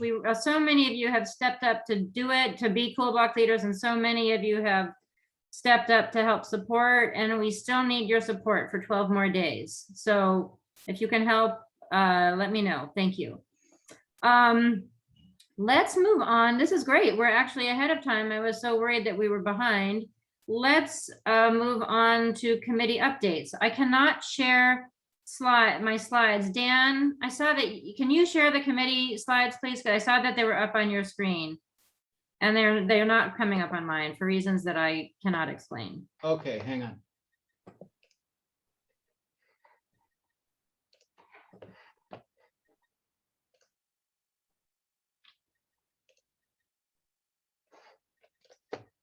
So I will try to start since I put Dan on the spot. Thank you. What is that weird? Does everybody see that weird bar next to Public Bank? Oh, no. It's gone. Okay, it was there. Okay. So we're a little delayed on this for a couple of reasons, but we hope next month to hear more details on the Mulholland Scenic Parkway specific plan. I'm a little confused about what's going on, but Vince Bertoni, if that's his name, the GM of city planning, kind of undid something that protects a lot of wildlife in the Santa Monica Mountains, and he really made a lot of people angry. I don't know enough about this yet to say a lot, but we're going to hear about this at our next advocacy committee meeting in case you're interested. And it's connected to the wildlife pilot study ordinance, which is not, okay, thank you, Lorraine, thank you for your help tonight. It's coming up. I don't think we're gonna file, we gotta talk about this. I need to reach out to somebody in city planning to find out what we should be doing on this yet, so stay tuned. Public Bank, I think G Young left, but this is something she mentioned she's worked on a lot. That passed, I don't remember if it passed city council or if it just passed, I think it passed city council. The next step to get a consultant and stuff to move forward on investigating what a public bank would look like for the city of LA. So that's very exciting. Comprehensive plastic ordinance is coming up this fall, we hope. This is very related to the conversation that we were having with Josh and Rita. LA Sanitation has been asked to file multiple reports from multiple motions by city council, and they have not submitted them. They just haven't. So city council folks sat down with sanitation and they agreed that they were going to do it, I think by September, and they still haven't, but they're saying they're going to, and we are going to have a comprehensive plastic ordinance. I'm guessing early 2022. Redistricting. This is hugely affecting Councilmember Raman's area, I think is most impacted. It's very, very interesting. If you guys are not following this, this is a huge issue that you might want to follow because it has lots of implications for many of us. Okay, next slide. Who is the next person? I think it's actually Dan. There we go. Yeah. Who is that joker? We had a forum at the Congress of Neighborhoods involving rep from DWP, Sammy Roth from the LA Times, who's an awesome energy reporter, and also Fred Pickle, the ratepayer advocate. Lisa, do you want to summarize what happened there? Because my memory is fuzzy for some reason. It was very short. It was too short. I thought the participants actually raised great questions, but we didn't have the time I would have liked you to really get into it, is what I would say. So more to come. But really what we're trying to do is get folks ready for the big, big changes that are coming in our lifestyles in the next 10 years. We're all going to have to get rid of our gas appliances and move to electricity, get rid of our gas cars, change how we drive, change how we heat our homes, change how we cool our homes, and we're going to have to do it fast. And we want folks to be ready. So more to come. And I think it's important that we also make people feel comfortable about the transition, even people who aren't gung-ho about it. So it's a big, big thing. Okay, so another big bit of news is that the council motion to set 2035 as the goal for 100% carbon-free energy from LEDWP passed. It's now official city policy, whereas before it was just sort of a mayor's goal. And as you know, when mayors come and go, but once it's city policy, once it's in a council motion that passes, I think is it an ordinance? I can't remember. Anyway. No, it's not an ordinance. Okay, but it's a little more durable this way. We've been trying to work on some sort of climate test for city projects. And I owe Lisa a draft of that and have for some time, but while I was asleep at the switch, an old motion, 19-1531, snuck in that addresses, that proposes to address that kind of problem by regulating city contracts to make sure that they're low carbon. So that's a space to watch. I don't know if it's a good motion or not yet, but it's in the same space. And then lastly, LADWP's LA 100 study finished and said, yes, we can get to 100%. And it didn't say exactly what DWP was going to do. So DWP is now trying to figure out exactly what to do. And I am again on the advisory group for that effort, which is called Next Steps, or the Strategic Long-Range Long-Term Reliability Plan. Resource plan. Resource plan, thank you. And Robbie, are you still with us? Yep, I'm here. Do you want to say a couple words because you're the other person?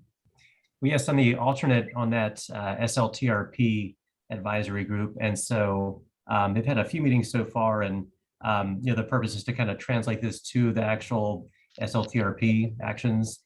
And so I feel like we've just scratched the surface so far, but it'll be exciting to see, how this actually translates into projects and deadlines and, when stuff gets done.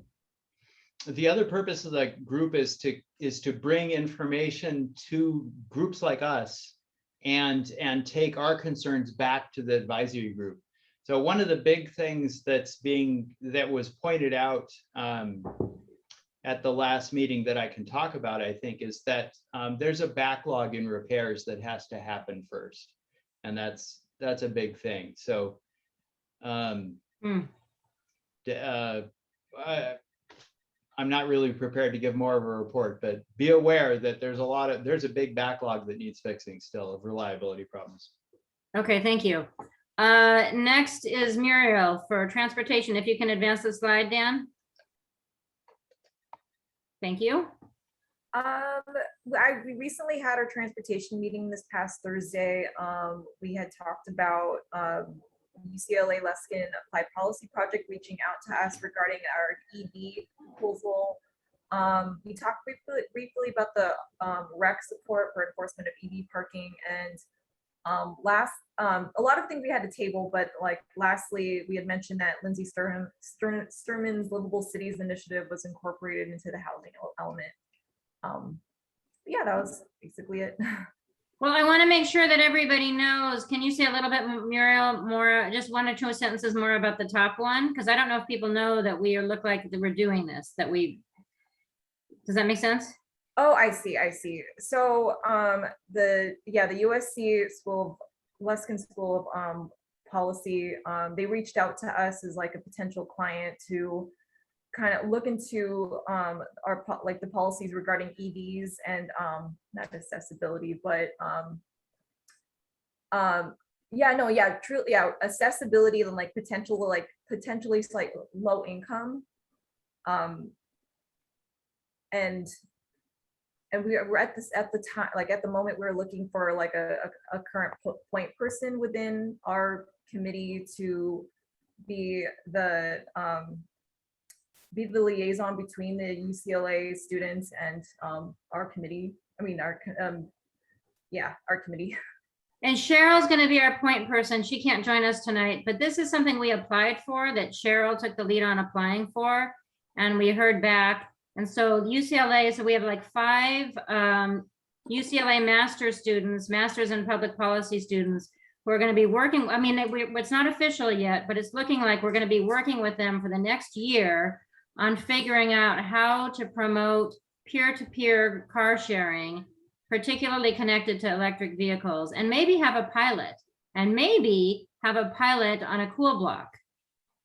So it's not official that this is happening yet, but this could be super, super, super fun if it is. And if you want to get involved, let us know. Okay, thank you.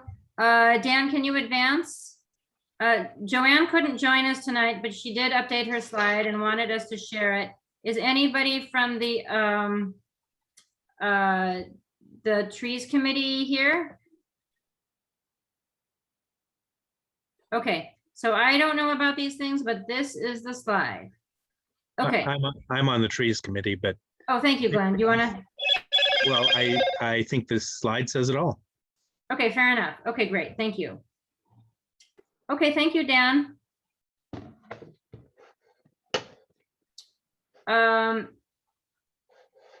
And does anybody have announcements that they want to share?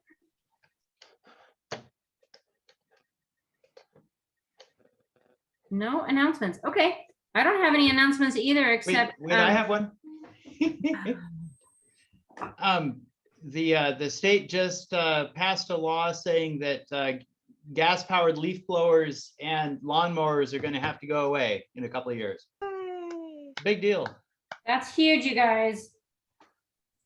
I mean, we all know that. And that's the thing neighborhood councils probably complain about the most is the gosh darn leaf blowers. Well, I did want to say something, Lisa. It was part of the LADWP thing, Department of Sanitation. Isn't there a law right now that for California that everybody's going to have to use the green bins for food and, you know, start putting food and stuff like that starting in January 21?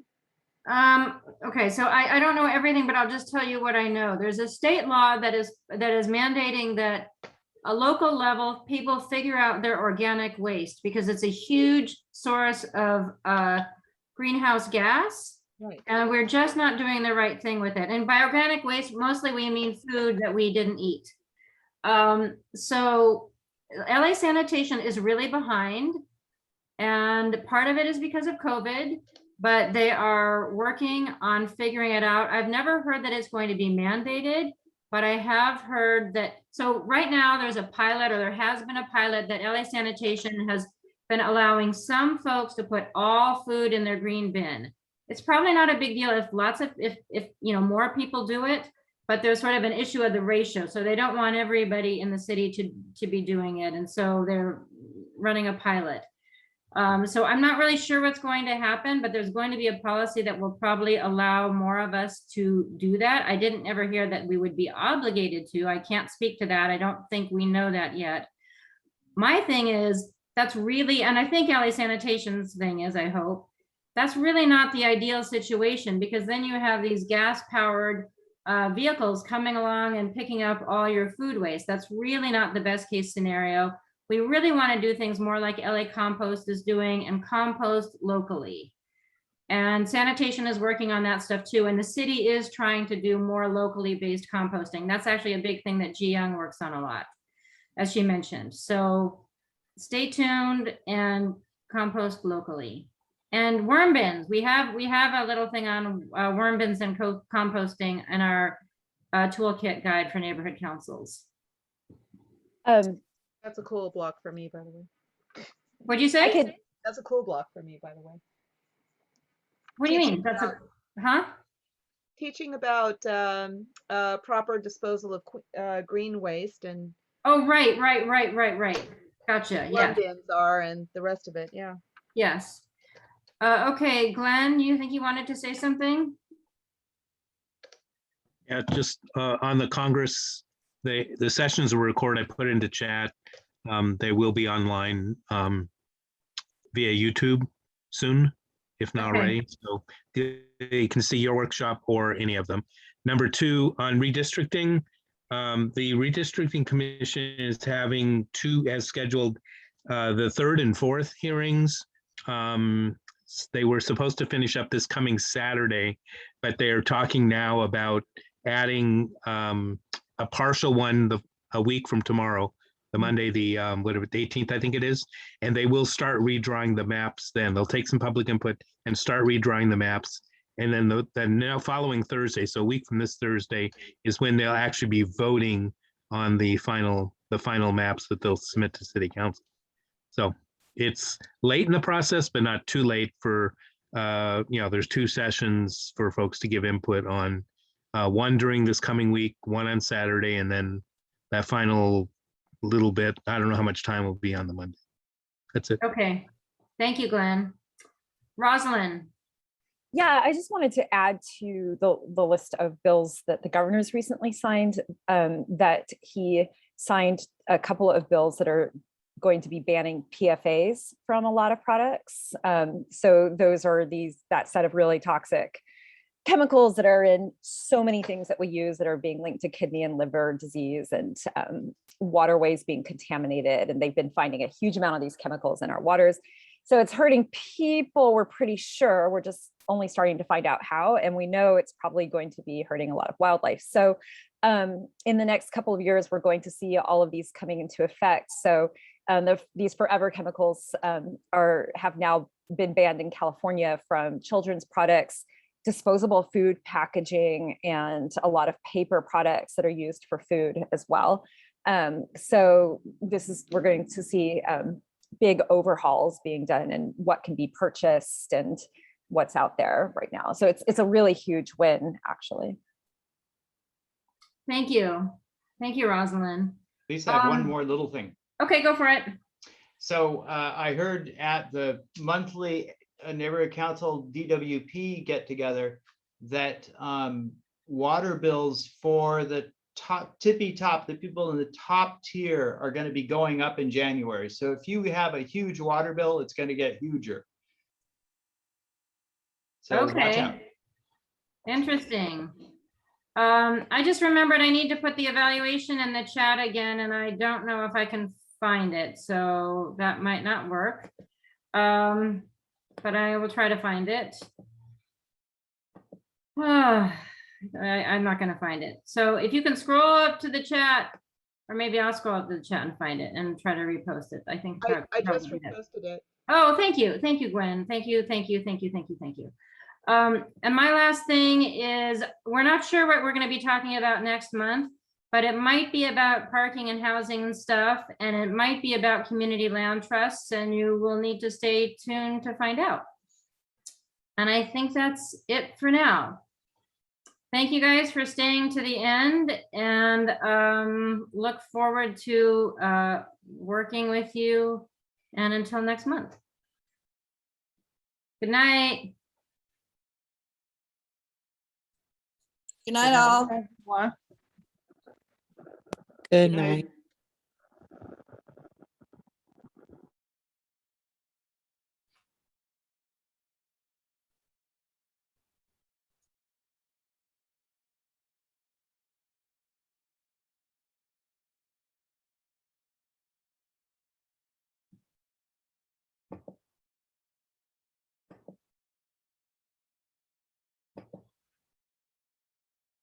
What do you guys think about the advocacy training? It gave me some added information that actually I'm going to be using very soon. Yeah, that whole thing about the lull in between creating a motion and getting it in committee. I wasn't really aware of that, but it is in a council file has been created. Once it's announced, the council file is there. It just doesn't have anything in it. It's empty. Is that the No, I deal? don't have a motion. No, it will have the motion, but it might only have the motion. Right. But the rest of it about I mean, I'm shocked about DDT, that there was never a resolution of support for that. And I'd been trying to reach out to my council member who would be a natural for this, and since it's right out the front door, and nothing. And then the mayor's office, you know, the rep has been really busy, but I reminded her, it's kind of, you know, whether it's been passed on the state level or not, Los Angeles, it's important for the city of Los Angeles to say we need the federal funding for this. I don't know anything about it, so I don't even have an opinion on that, I'm afraid. Okay. So I can, first of all, council files can also be created by a report by a department, not a report back, but just a report out of the blue sometimes. And How does second, that work? Why does it become a council file? because that's the way they assign a number and then it gets into the system. So Okay, fair enough. without any council motion, a department might just say, we've studied this and we'd like council to consider this, and that'll be assigned to council. Oh, So I'm responding actually on the DDT thing. Also, there are a whole series, I think it's 0002 sequence, which is on state and federal legislation. So if the DDT issue is a state or federal legislation, it'd be under in the 0002 sequence. I know that doesn't help because there's so many that are in there. But sometimes if you put in like, you could try putting in, if you know the time frame, you might be able to put in the year, so 21 or 20 or whatever, 0002, and then put in DDT or whatever, see if that helps narrow it down any.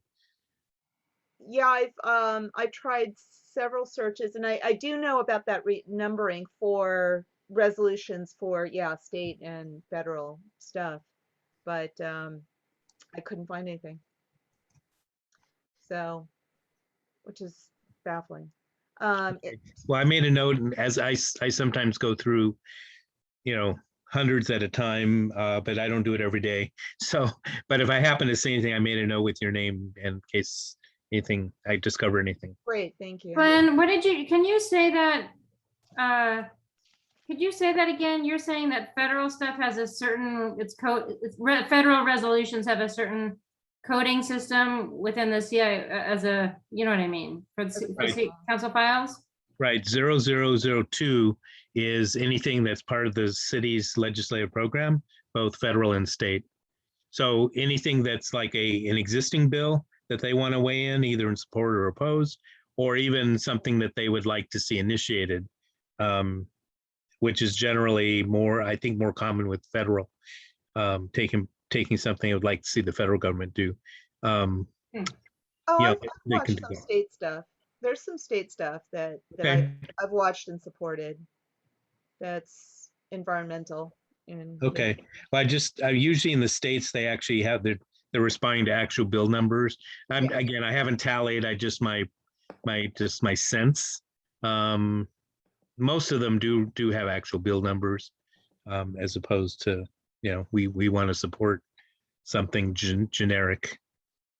So anyway, anytime you see something with that, the year 21 dash or 20 dash with those 4 numbers, you'll know it's part of the legislative program. And by legislative program, you mean state or federal stuff, not our, Right. Okay. Correct. Not city. Okay. Okay, that's helpful. I mean, I'm just learning that, there's still so much to learn. But actually I got I thought it was a little, not the smoothest evening in the world, but I got some of the questions that have been driving me crazy answered. And I hope we helped people who are newer to the system and don't even have those questions yet. I think Josh, I learned some things there from, someone, even though he's relatively new, he learned that. And so that was great. And Rita, even though she didn't handle it, she's there processing them as they come through on a daily basis. So, she had that information too. So I think it was great. Well, here's one that's a state item, Glenn, that I'd been watching, and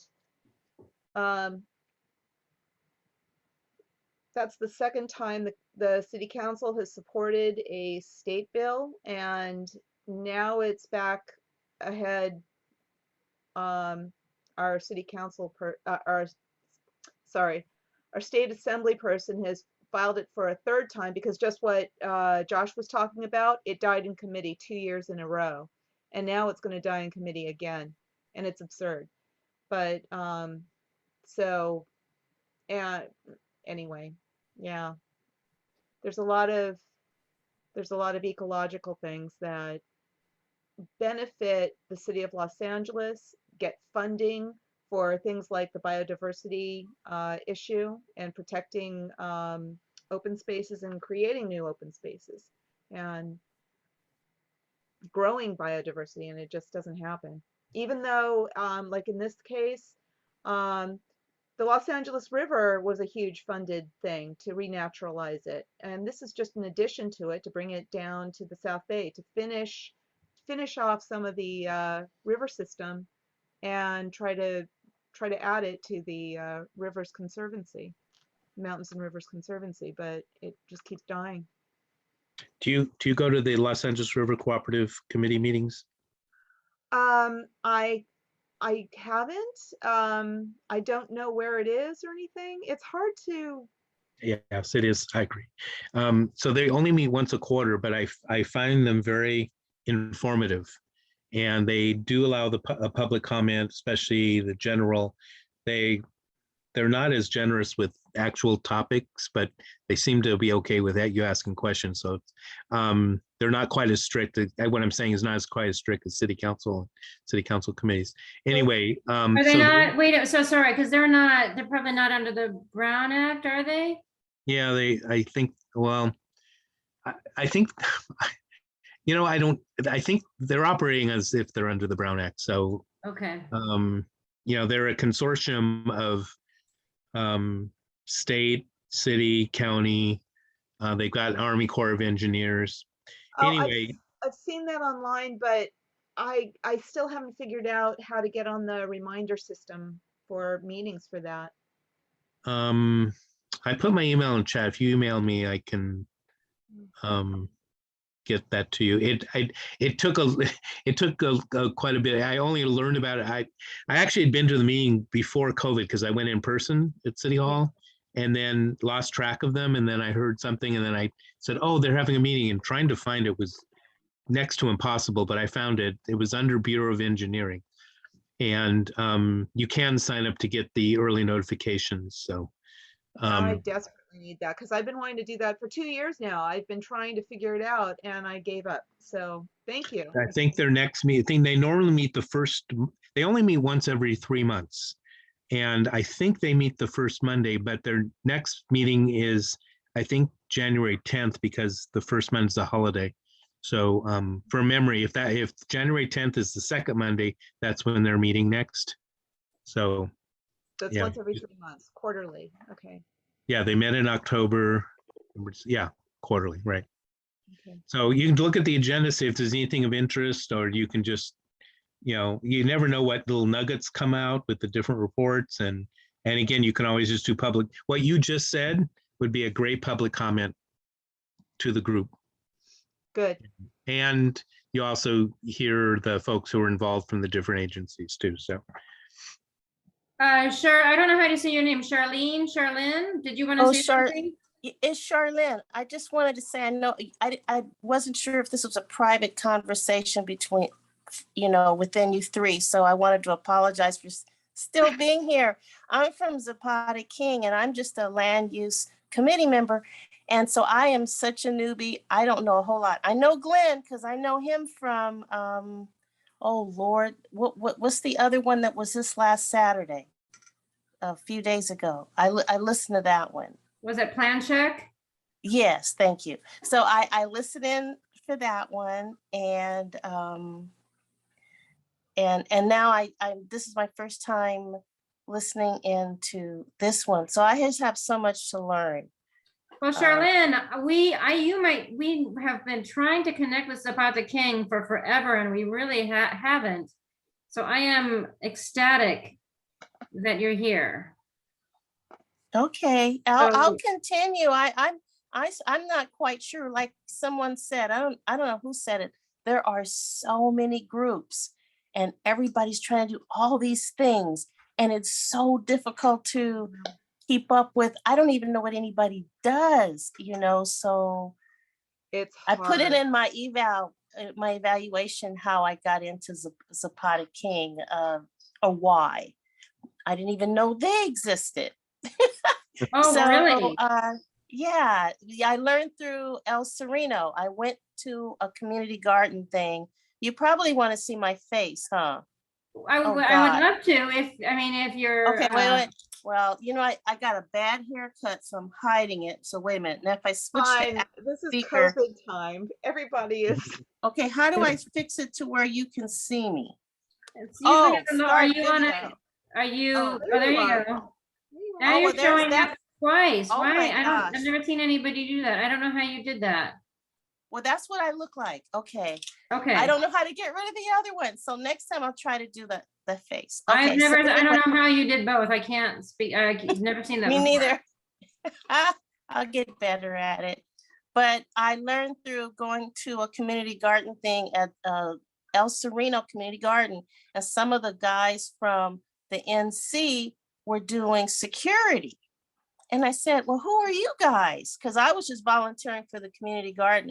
And when they told me about an NC, I said, well, then I came home and I looked, and then I found out when the first meeting was that I could participate in. And of course it was Zoom. It was just this year.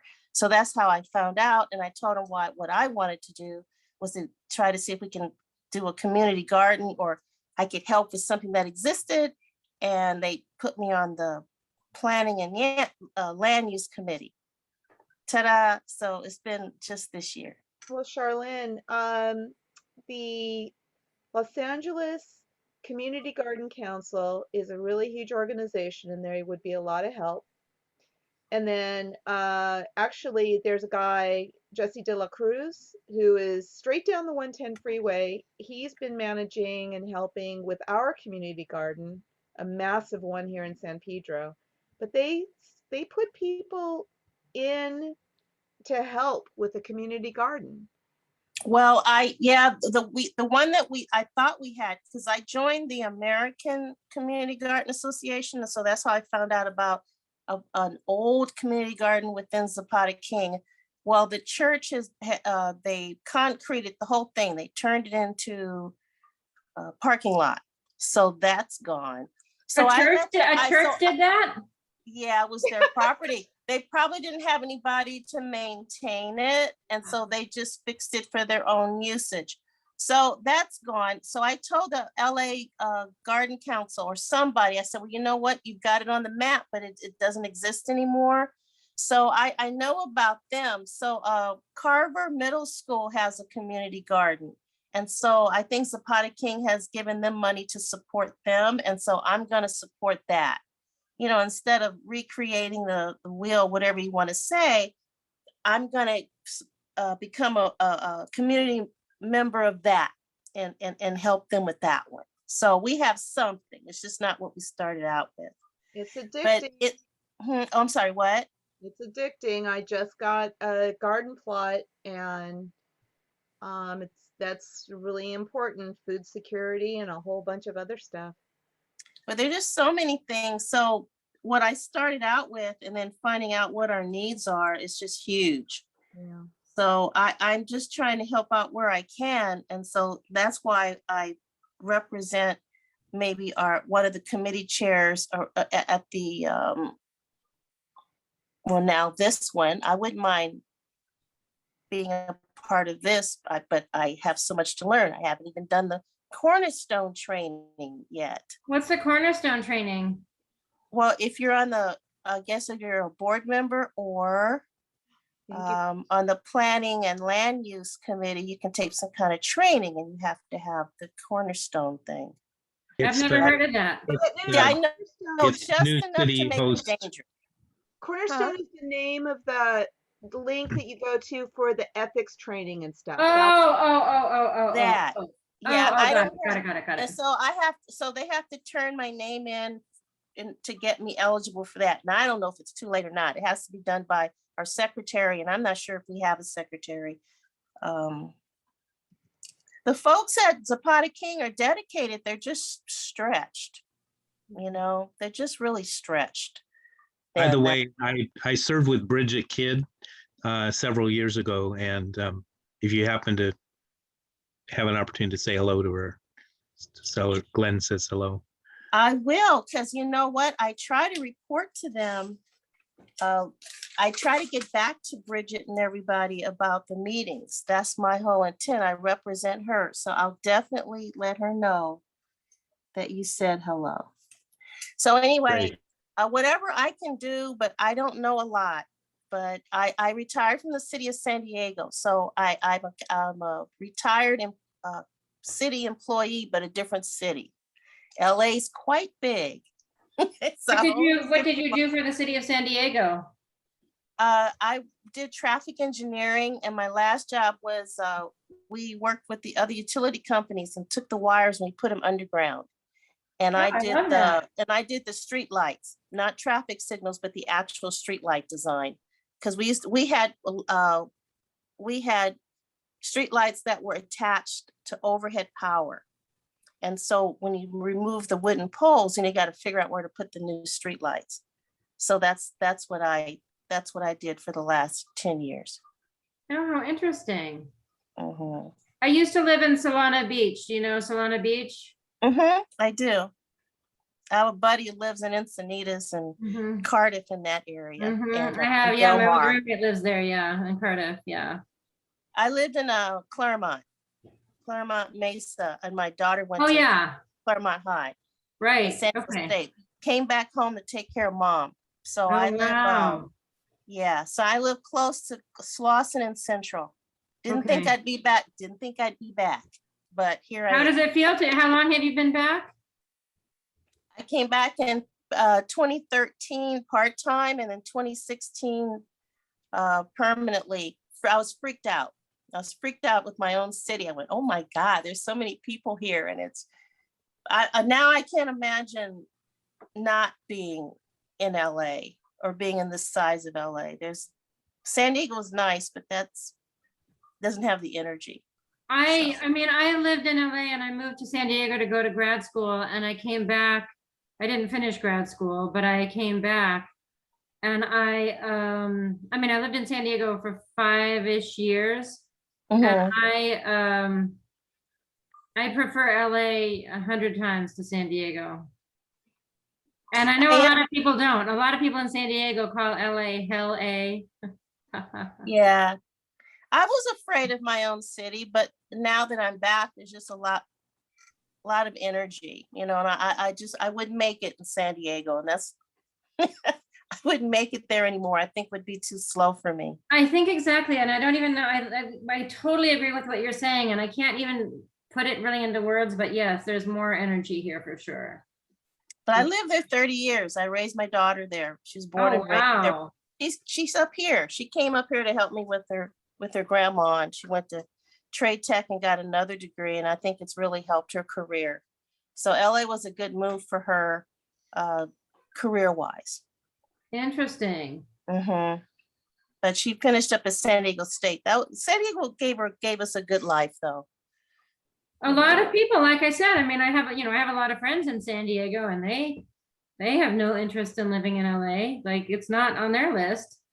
Yeah. Well, I can't imagine, but I don't drive. I gave up driving. So what do you do? Wait, what do you do since you don't, how do you get to places? I learned public transportation here, and if I get stuck, I take an Uber or Lyft. So I just have to make it work. I just have to give it time. Well, my mom's gone. She passed on. She was 99. So I was able to take care of her for 7 years. Were you really hoping she'd hit 100? No, I think when you get that age, when you get to a birthday, it depends on their health. You know what I mean? It's like at some point she wasn't moving around the way she wanted to. And I don't know. I think I was just in a state of shock. Still celebrate. I was her only child. So anyway, wow.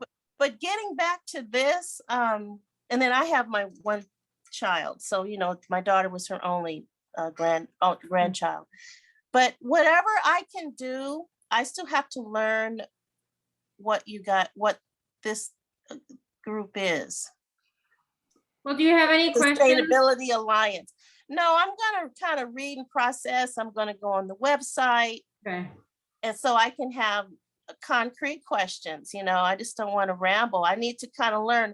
The guy, Josh, was very helpful, just bringing up the two things he said that the NCs would focus on, to learn how to distribute the money and be a conduit for residents to influence the council district. I wrote that down.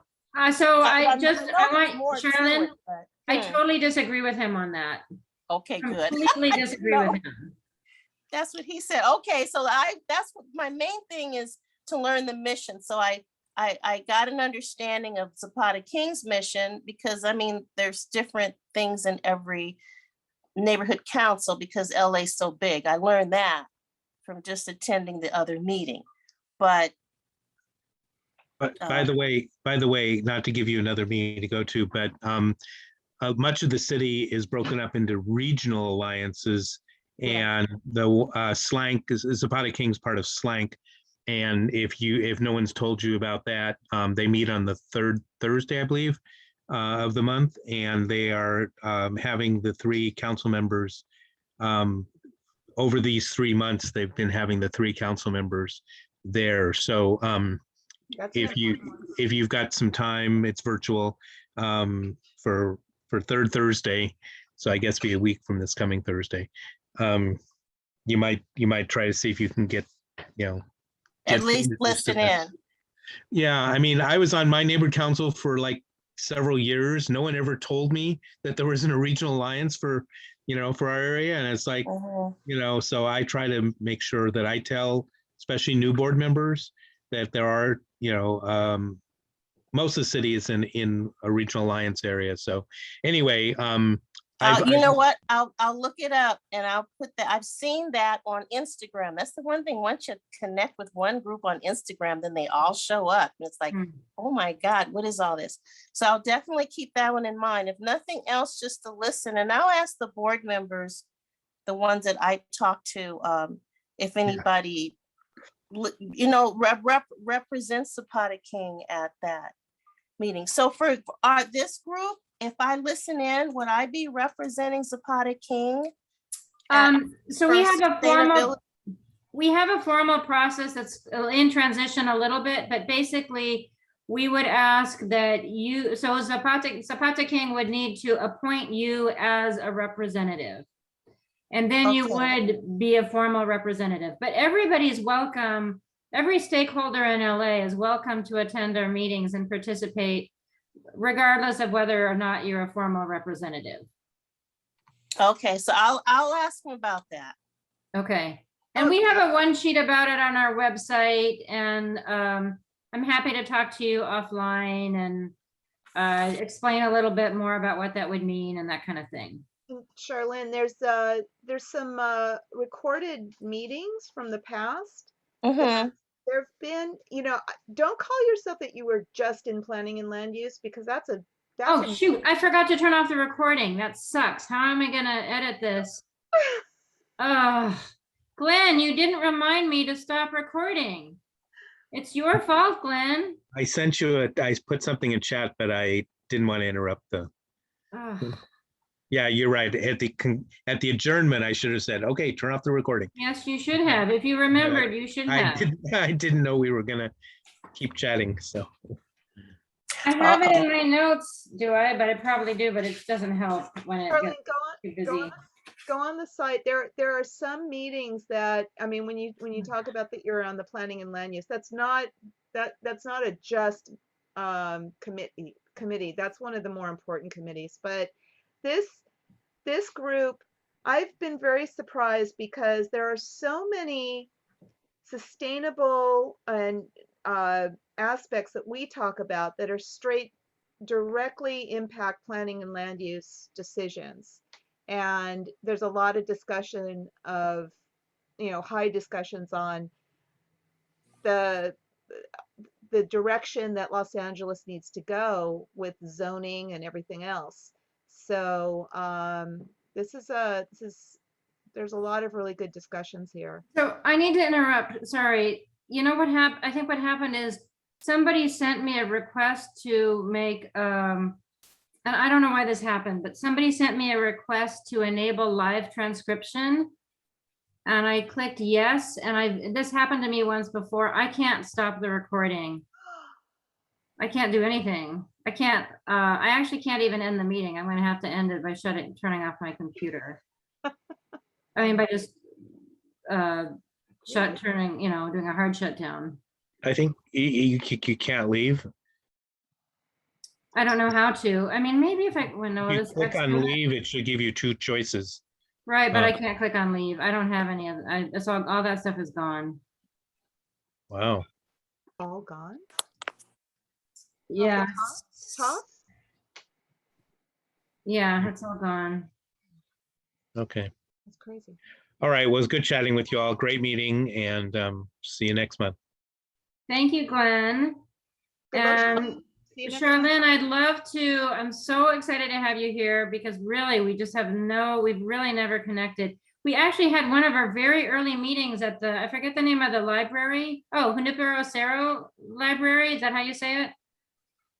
Yeah, I've seen that. I've seen that library. We had a meeting there and we were like, oh, we're gonna really engage with Zapata King, and it totally did not happen.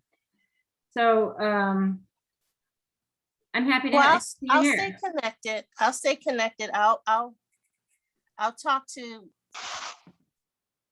the president and Bridget and Luce and those. I'll talk to them.